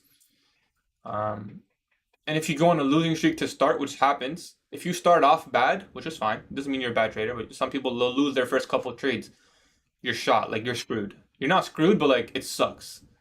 It really sucks to start off bad because then you're in drawdown. You don't even have 2K. You'll have like 1K, in which case you literally have to risk like 100. I mean, you shouldn't be losing 10 or 20 trades in a row either way, but you get the idea. 7K in lot without a 2K drawdown on 100. Yeah, oh, don't even get me started about the live trailing drawdown, but that's the dumbest shit ever. They trailed the drawdown live on some of them. Like, why would they do that? They purposefully do that just to screw you. When I had my Apex funded accounts, I had four 50K accounts with Apex. I didn't know they had live trading drawdown. My first trade, I was trading a mini. I was kind of over leveraging. I'm not gonna lie, but I was trading a mini. I ended up securing like my stop loss was in profit like 200, but I was up a lot on the trade. Then I hit my max loss limit. I hit my max loss limit in one trade. It was two minis actually. So I was like plus 200 on the trade. I was letting it run to like 3K, and then it hit my max. My account blew, and I was up. I was up in the trade, and my account blew. First trade. What? What is that, bro? It's not my fault. You guys are broke. Like what? Would I recommend it? I would only recommend Apex to someone who is consistently profitable. No, they didn't fix it. That's just how it is. Period. So I would personally recommend 5 top step accounts first, right? If you're getting like 2, 3 payouts, I would start investing in some Apex accounts because they do have the advantage of the thing with Apex is I would have a fixed ratio. I would literally like every single trade just take it off at 3R, for example. I would not let it run ever. No partials, no pyramid. I would just risk this, hit this, boom, keep it fixed, nice and consistent. That's what I would do. 10K count drawdowns 4%, measure 8%, not 1% drawdown. How can I measure my lot size correctly? Okay, so 10K count drawdown is 4%. So 4,000 drawdown or 400. So 800 is drawdown. You're 1% drawdown. So you're down 100. How much you have to make? So when you buy 100K with TopStep, it's 120 a month. What does that mean? So you're gonna pay 120 a month until you pass the combine. What's up, man? What's up, dog? So you're gonna 8% profit. So I like to use the numbers. I want to use the percentages. So right now you have 700 to work with. You have to make 900 because you're 1% drawdown, right? So 700 to work with. It's just one phase. You just pass it and you're done. So you can do it in 1 month for sure. I recommend when you do it, so start it at a time like if you're like new in your first chance and you wanna try to pass it in 1 month, try to do it like for example, don't start it on like the day before NFP because that's already 2 days. Like start it like next week Monday for example. Like try to get the maximum trading days. So you said you have max drawdown was 8%, so you can't. So already down on one, so that's 700. How can I measure my loss size? You have to make. So you have to make 9% right now. So you 900 to make. Well, I would risk no more than 100 per trade. I would simply risk 50 to 100 per trade. Let's just say 900. You could just do 100. I don't know what your win rate is and your average risk to reward is, So that's why I have to give you a range, 50 to 100 per trade. Let's just say you did 50. 50 is low.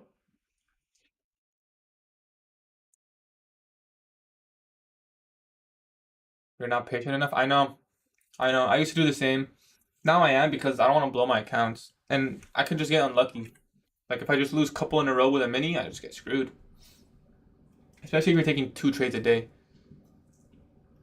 Thank you, Matt. Yeah, you pay 120 a month until you do it. I would risk 50 to 100 per trade.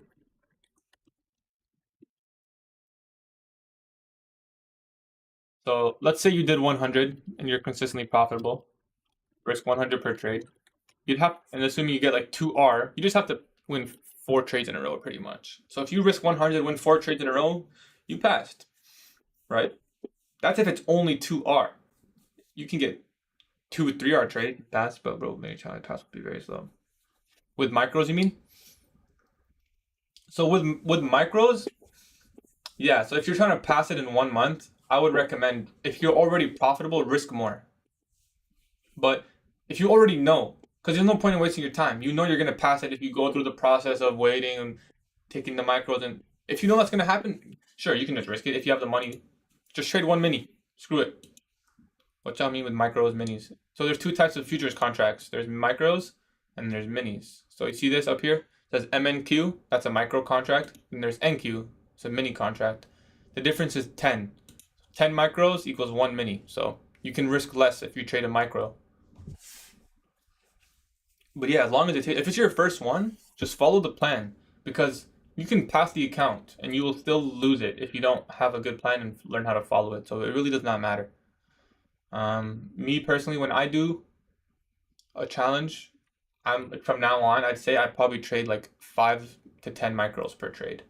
I wouldn't go less than 5 because I don't want to be trying to pass. I don't want to spend a month trying to pass a challenge, right? I want to get that done in 1 2 weeks. If I fail, well, who cares? Get another one.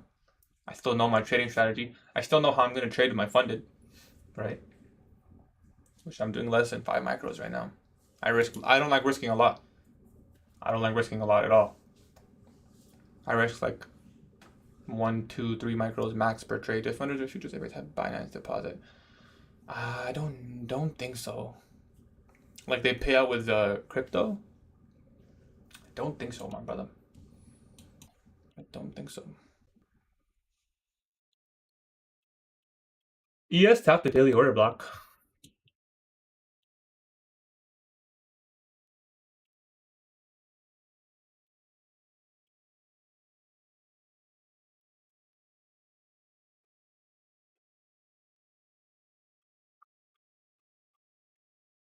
Still looks bullish to me. Higher time frame. Now 100 bearish. Looks bearish, but it's hard. And a few week is hard.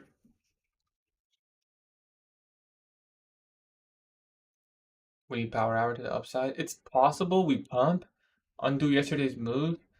Like, what do you recommend? Mini or macro? I risk 1% per trade. Well, 1% is 1%. As long as you're risking 1%, it doesn't matter. If you're trading futures, you're most likely going to have to trade micros if you want to risk 1%, right? Because a mini contract is a lot.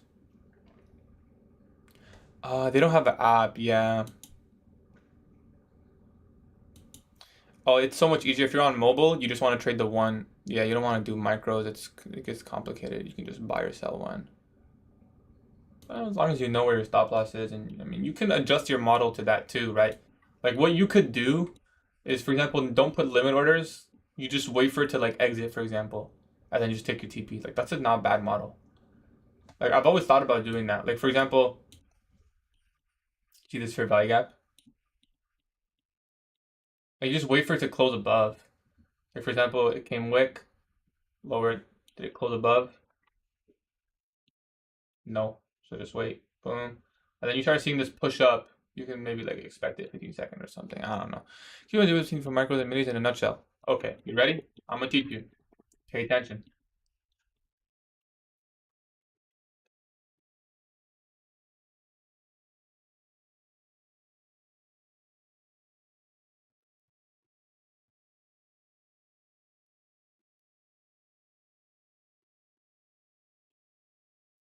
4 ticks per point, I'm assuming.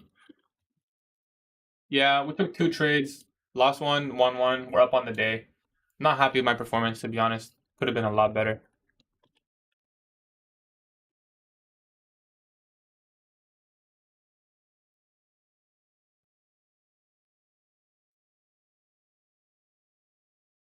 Kind of Top Step screwed me over because Top Step executions were down. Top Step executions were down.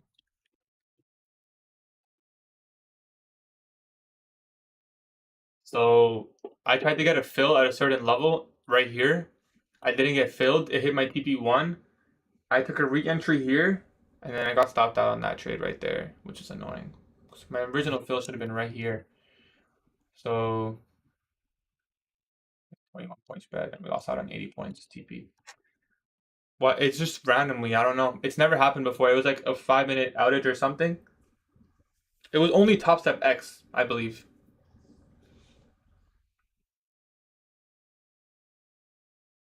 I haven't seen it before. I tried US 100. Yeah, you can try US 100. Same thing. I haven't limited contract size, so overtrading is not possible. Gatie, how do you trade liquidity sweeps when price takes liquidity resting above the vertical lows or highs?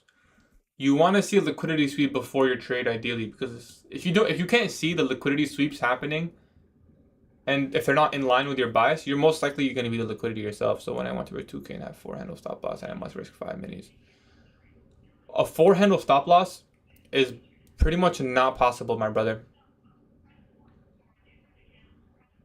Exactly, you got to know where the liquidity is. So for example, the trade we took today, right? Price swept liquidity right here. Relative equal lows, price took it. Liquidity sweep. It didn't keep going. It didn't form a bearish. I mean, it formed a bearish value gap, but I never set orders on market buy and sell everything. Yeah, that's okay. I'm in long right now. We had a nice SMT. SMT there. Yeah, possible. What time is it? 12:20? Maybe. I'm not that good. I'm not personally good in 12 to 1. A lot of the time it's chop or continuation. How much handles?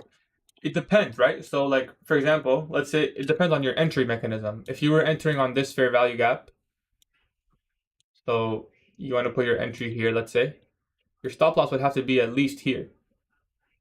Like I would say here, because it can wick here, but it shouldn't close. So if your stop loss is here, let's say you just want to be a little predictive. That's 60 handles right there. That's 60 handles. So if you traded one mini, 60 handles, you're going to be risking 1,200 on that trade. Can you risk 1,200 on that trade? You're going to blow your account in one trade if you lose. You can't risk a mini on this trade if you were to take it like this. Now, you could have put your stop loss here. I know some people who do that. That's where mine was. It was like a little below. So let's just say you had it at 40. So you'd be risking, so 40 handles. So what 40 times 20 is 800. You'd be risking 800 per on this trade, right? That's a lot. That's why I traded micros. I took 3 micros instead of, so I took 3 micros. So 40 times 2 is 80. Oh, 40 handles. If you trade 40 handles, you would just multiply it by, so 1 micro is $2. So 40 points, that's $80 per micro. Idle days at 10 a.m. news. You got, yeah, you get used to them. I could lagged on that long using trading view and trading view. You got to get used to 10 a.m. news, otherwise it used to mess me up a lot too. Like, do you wait for it? Do you take the setup before? Sometimes there's no setup and just goes. Like, you kind of have to know exactly what you're looking for. For the most part, if 9:30 doesn't manipulate in the direction I want, I look for 10 a.m. to do it. This time it was really clean, right? We manipulated straight down, took out the sell side, SMT, 15-minute bullish for value gap. I'm waiting for a confirmation. To have this manipulation leg and then move 100 points in the opposite direction, yeah, to me, yeah, this is manipulation, 100%. When I figured out the rest of the wasn't open to person by the head, but I failed to place a good entry. Well, the best thing to do is just study the price action after it happened. So let's say hypothetically you saw this. You go back and you see, oh, look out, we took out the sell side, right? Yeah, yes, you're right. That's fine. But you don't actually have 200K, right? That's just your buying power. Your drawdown is not 200,000.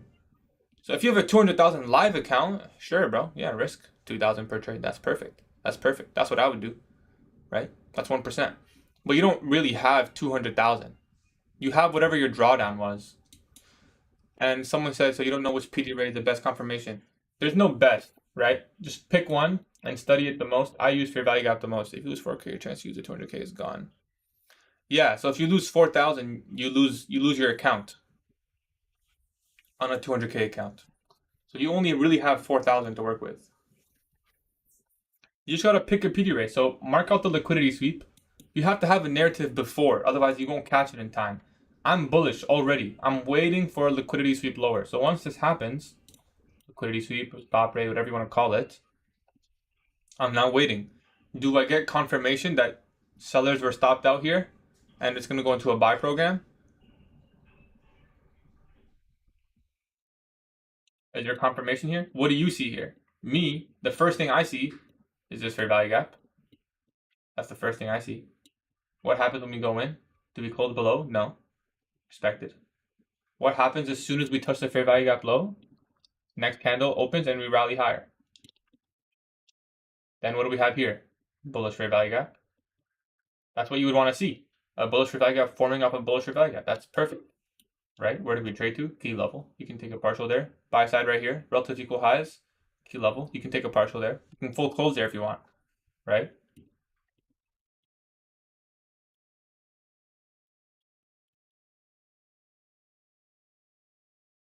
Deeper trade. Yeah, that's perfect. So that's, what is that, like 12% or something? That's fine. You can, that's fine. 400 drawdowns, 50. So you'd have to lose 8 trades in a row to blow your account. Do you think that's gonna happen? You lose 8 in a row? Tesla's going up again.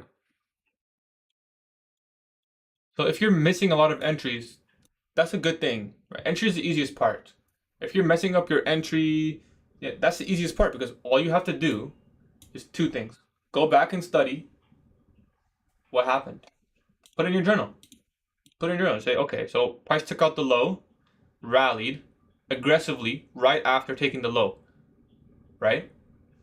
What happened? We formed a bullish value gap. Did it came back? Yes. What time was it? 10:04. What time was the sell side rate? 10 a.m. So there's 10 a.m. news. Mark these things. Put them in your journal and see. So next time you come back, next time this happens, you're like, wait a minute, I'm bullish. We took out lows. What happened when we took out the lows? Boom, expansion. Oh, you can risk $500 on a 200K funded. So you have 4K drawdown, right? So you can risk 500.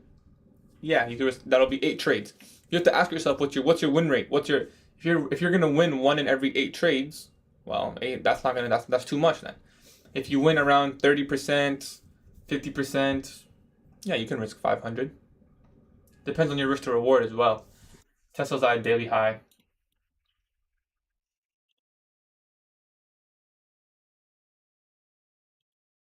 What's happening on the indices? Win rate is 65. Yeah, that's perfect, bro. If you have a 65% win rate, you're chilling. That's amazing, bro. That's amazing. Risk 500. Make your money. That's all you need. That's more than you need. That's insane. Looks like that S&P played out.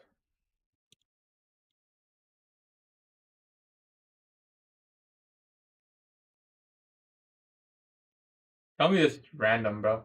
This cannot be random. How long you been trading Gatie? Seems to mass how to trade down liquidity. It's been like a year of ICT concepts. And yeah, that is definitely my edge. Without a doubt. That is my best thing. I need to personally work on executions as well. My biggest thing is I need to work on my trade management, right? When to close a trade, when to partial. That's what I need to work on the most. The second thing I need to work on is like being more patient and taking precise entries. I'm really good about where price is gonna go. I need to work on getting in on the good move. And stop loss placement and all that stuff. That's the kind of stuff I need to work on the most, I'd say. A lot of the times I'm right about a trade and I end up breaking even or losing. A lot of people, well, I know a lot of people in here who just copy me, which is fine. I don't really care, right? Supposedly, this is all I say. It's not financial advice, blah, blah, blah, whatever. But I know that some people just come here and signal me. It's fine. They always close their partials early, and I don't. For example, someone closed here, and I was like, no, I'm holding my first partials here. I got stop break even on that trade. So I need to work better. I'll do better with my break evens. This is a nice rally. Order block right here. What formed up the order block? Propulsion block. Really nice delivery. We'll journal that later. One more question. All right, one more question, then I'm gonna go make some food. And I think that's everything for today. What's your question, brother?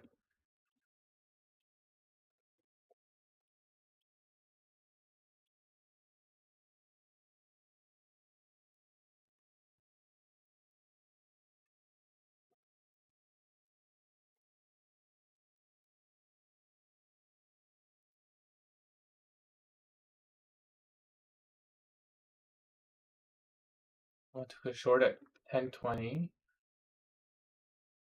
Short at 1020.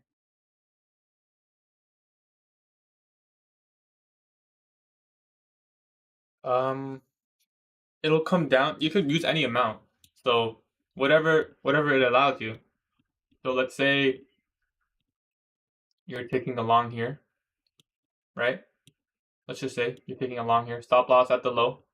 Let's say your take profit is 3R, just hypothetically speaking.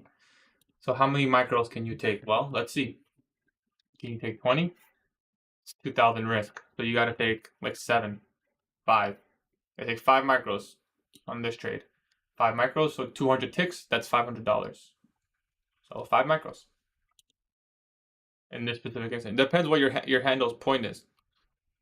Depends where your stop. If your stop loss was right here, well, then you can take like 8 micros, 9 micros.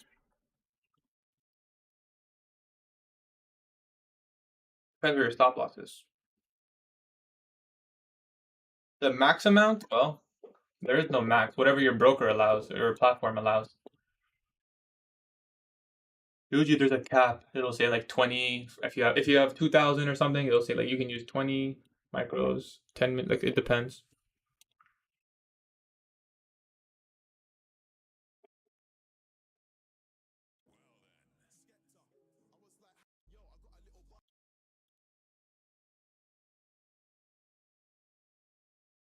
Nice. I entered a good trade. Really nice.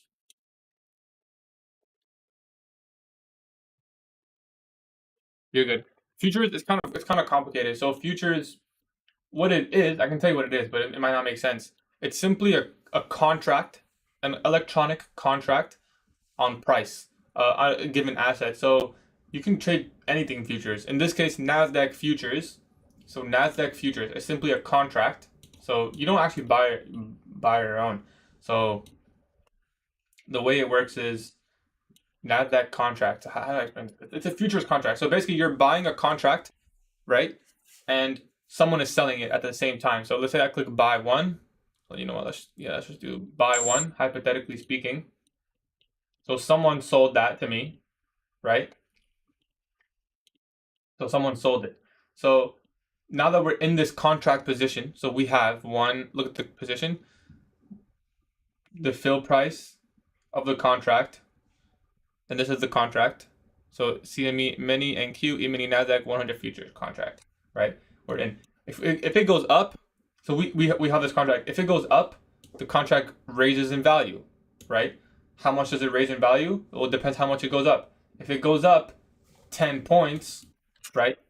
If it goes up 10 points, let's mark out, let's say 20 points.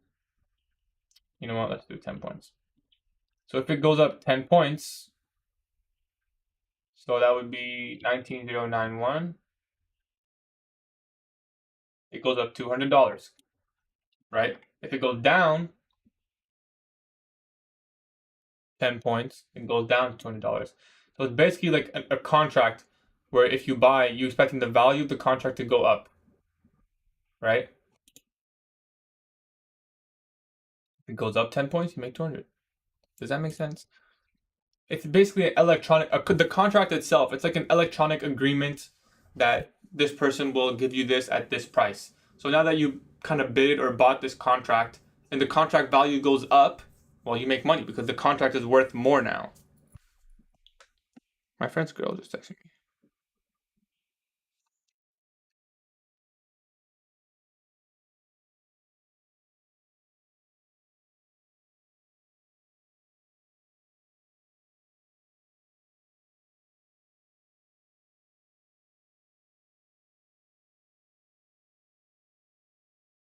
That makes sense. And you can trade any contract. You can trade any. Exactly. Same with forex. So if you buy a currency, right? If it goes up in value, then you own a currency that makes more on the exchange. And there's contracts for anything, right? You can do gold contracts. You can trade gold contract, right? Same thing, right? The points are different. If it goes up this amount, it's different. Let's say it goes up 1 point, it's $120.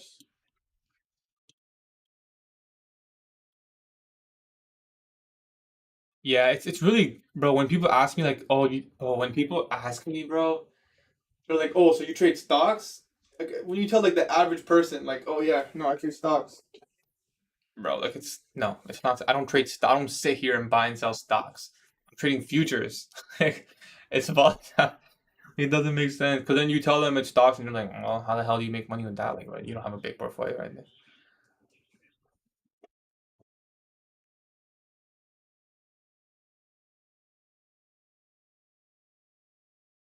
It's so funny, man. Trying to explain to someone how what a futures contract is.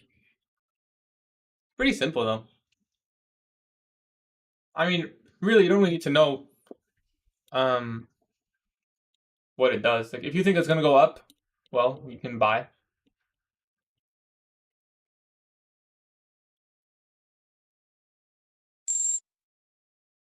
You think it's gonna go up?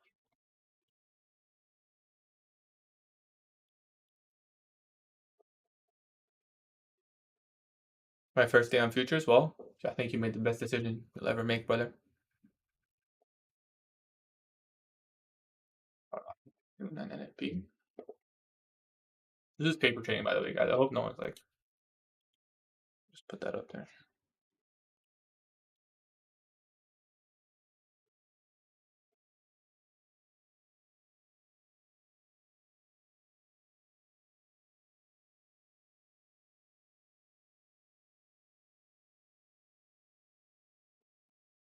What are your average? Buzz we're seeing 90 to make 80. I mean, shit. My win rate's crazy though. My win rate's crazy. With this strategy, you get 100% win rate. I never lose.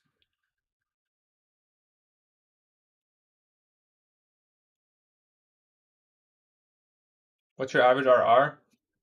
Around 2 right now. Like usually, like my when I'm winning nicely, it's nice a nice 2 partial, and then like when I get runners. Yes, I'm trolling 100%, bro. Tesla is surging again. That would have been an extra $100 if I held. Let's oh hit TP. Oh, we didn't hit TP. Why it's so slow on gold? What do the gold futures look like on daily chart? Oh wow, that's nice. Okay, low of week potentially. You know what? Let's just keep this paper trade open. Where's my TP?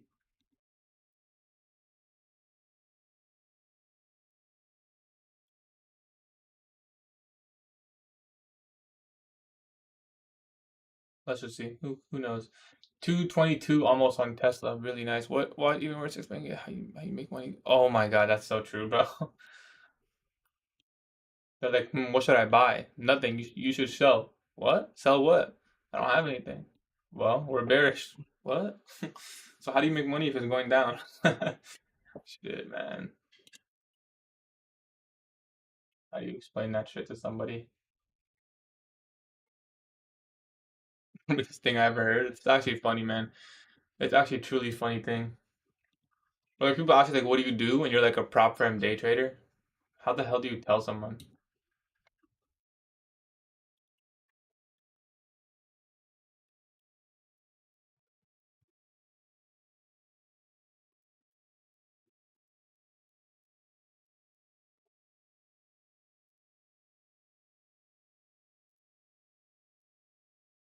Tell them you're a private equity manager. That's what I tell people. When people ask what I do for a living, I say trade. They ask what you're trading. I say close. I feel like, bro, I literally tell them, I'm like, I tell them I work, so scammy, but I work for a firm and they pay me based on my trading progress, my trading accomplishments. If I trade good, the firm will pay me. If I trade really good, they'll pay me more. If I trade bad, well, they won't pay me at all. If I trade really bad, then I lose privileges and I have to work on another contract with them. Like I don't know, like the best way to explain it, I guess.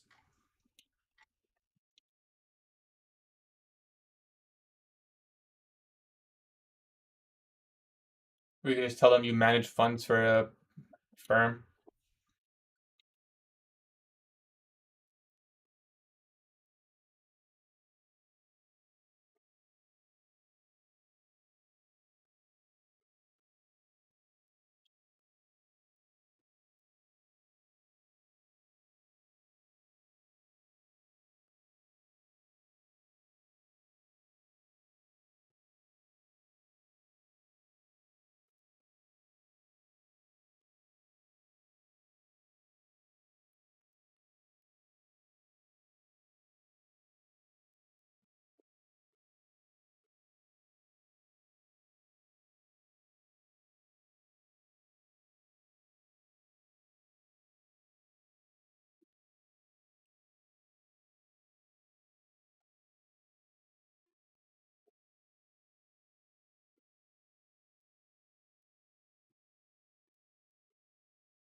Better than me.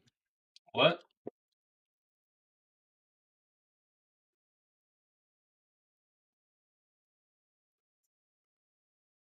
Well, if anyone has questions, now's your time to ask. I'm gonna help this guy out on the Discord. I think that's it for me today. Um,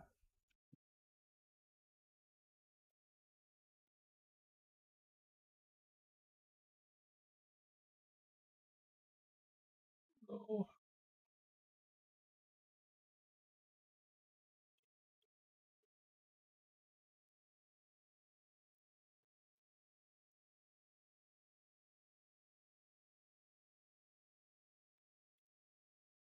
oh, hi.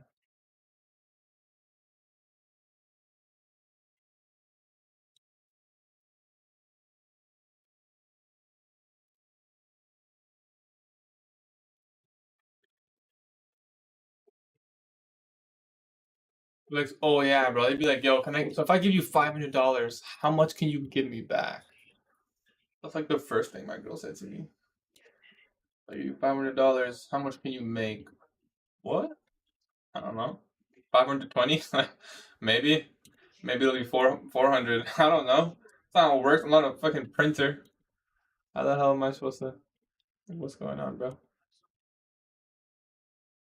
Or when someone like messages you, like they know you trade. Like I post on Instagram, people just DM me like older guys are like, so what stock should I buy right now? What? I don't know. Nvidia, I guess. I don't know. I will say though, I've been doing pretty good. When I get like my bias for Nasdaq and S&P, and then I buy discount stocks. Like that's why I bought Tesla because Tesla was down here. It was just in discounts. Like it was cheaper compared to the other S&Ps, and I was bullish on S&P 500 towards all-time highs. Right? Like, I thought we were gonna come up here, so I was like, yeah, let me buy Tesla. I'm gonna hold. Probably gonna follow. That's how I trade my stocks.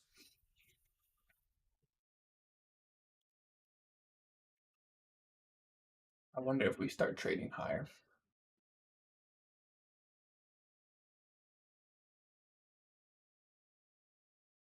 Possible. It's hard to say. We have to see what happens. Someone said, what did NQ? Let me just close this. I don't want to keep it. Um, the breaker? What breaker?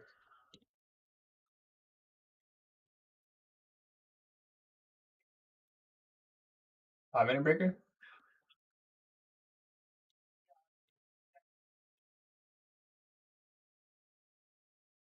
Low, high, lower, low, higher, high. Yeah, this is a 15-minute breaker. Technically, it's these two candles, but yeah, that is a breaker. Is that the one you're talking about?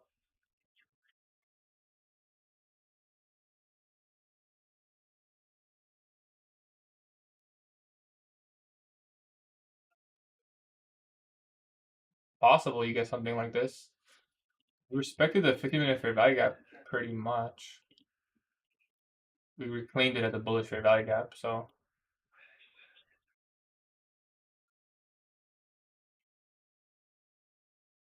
paying those taxes, bro. You can hear my background? Or just in general, you asking? I think my dad's on the phone with someone. Retouching all ties. We got a lot of views today, but to be honest, I streamed till 1, so this was a long stream. Formed a bullish fair value gap here. I wonder if this delivers higher prices. We'll see. I'll leave this open. Anyways, guys, I'm gonna go make some food. What will I eat? Bro, chicken and rice, obviously, bro. What else? Unless my girl's cooking for me, chicken and rice every day. Every now and then, some beans.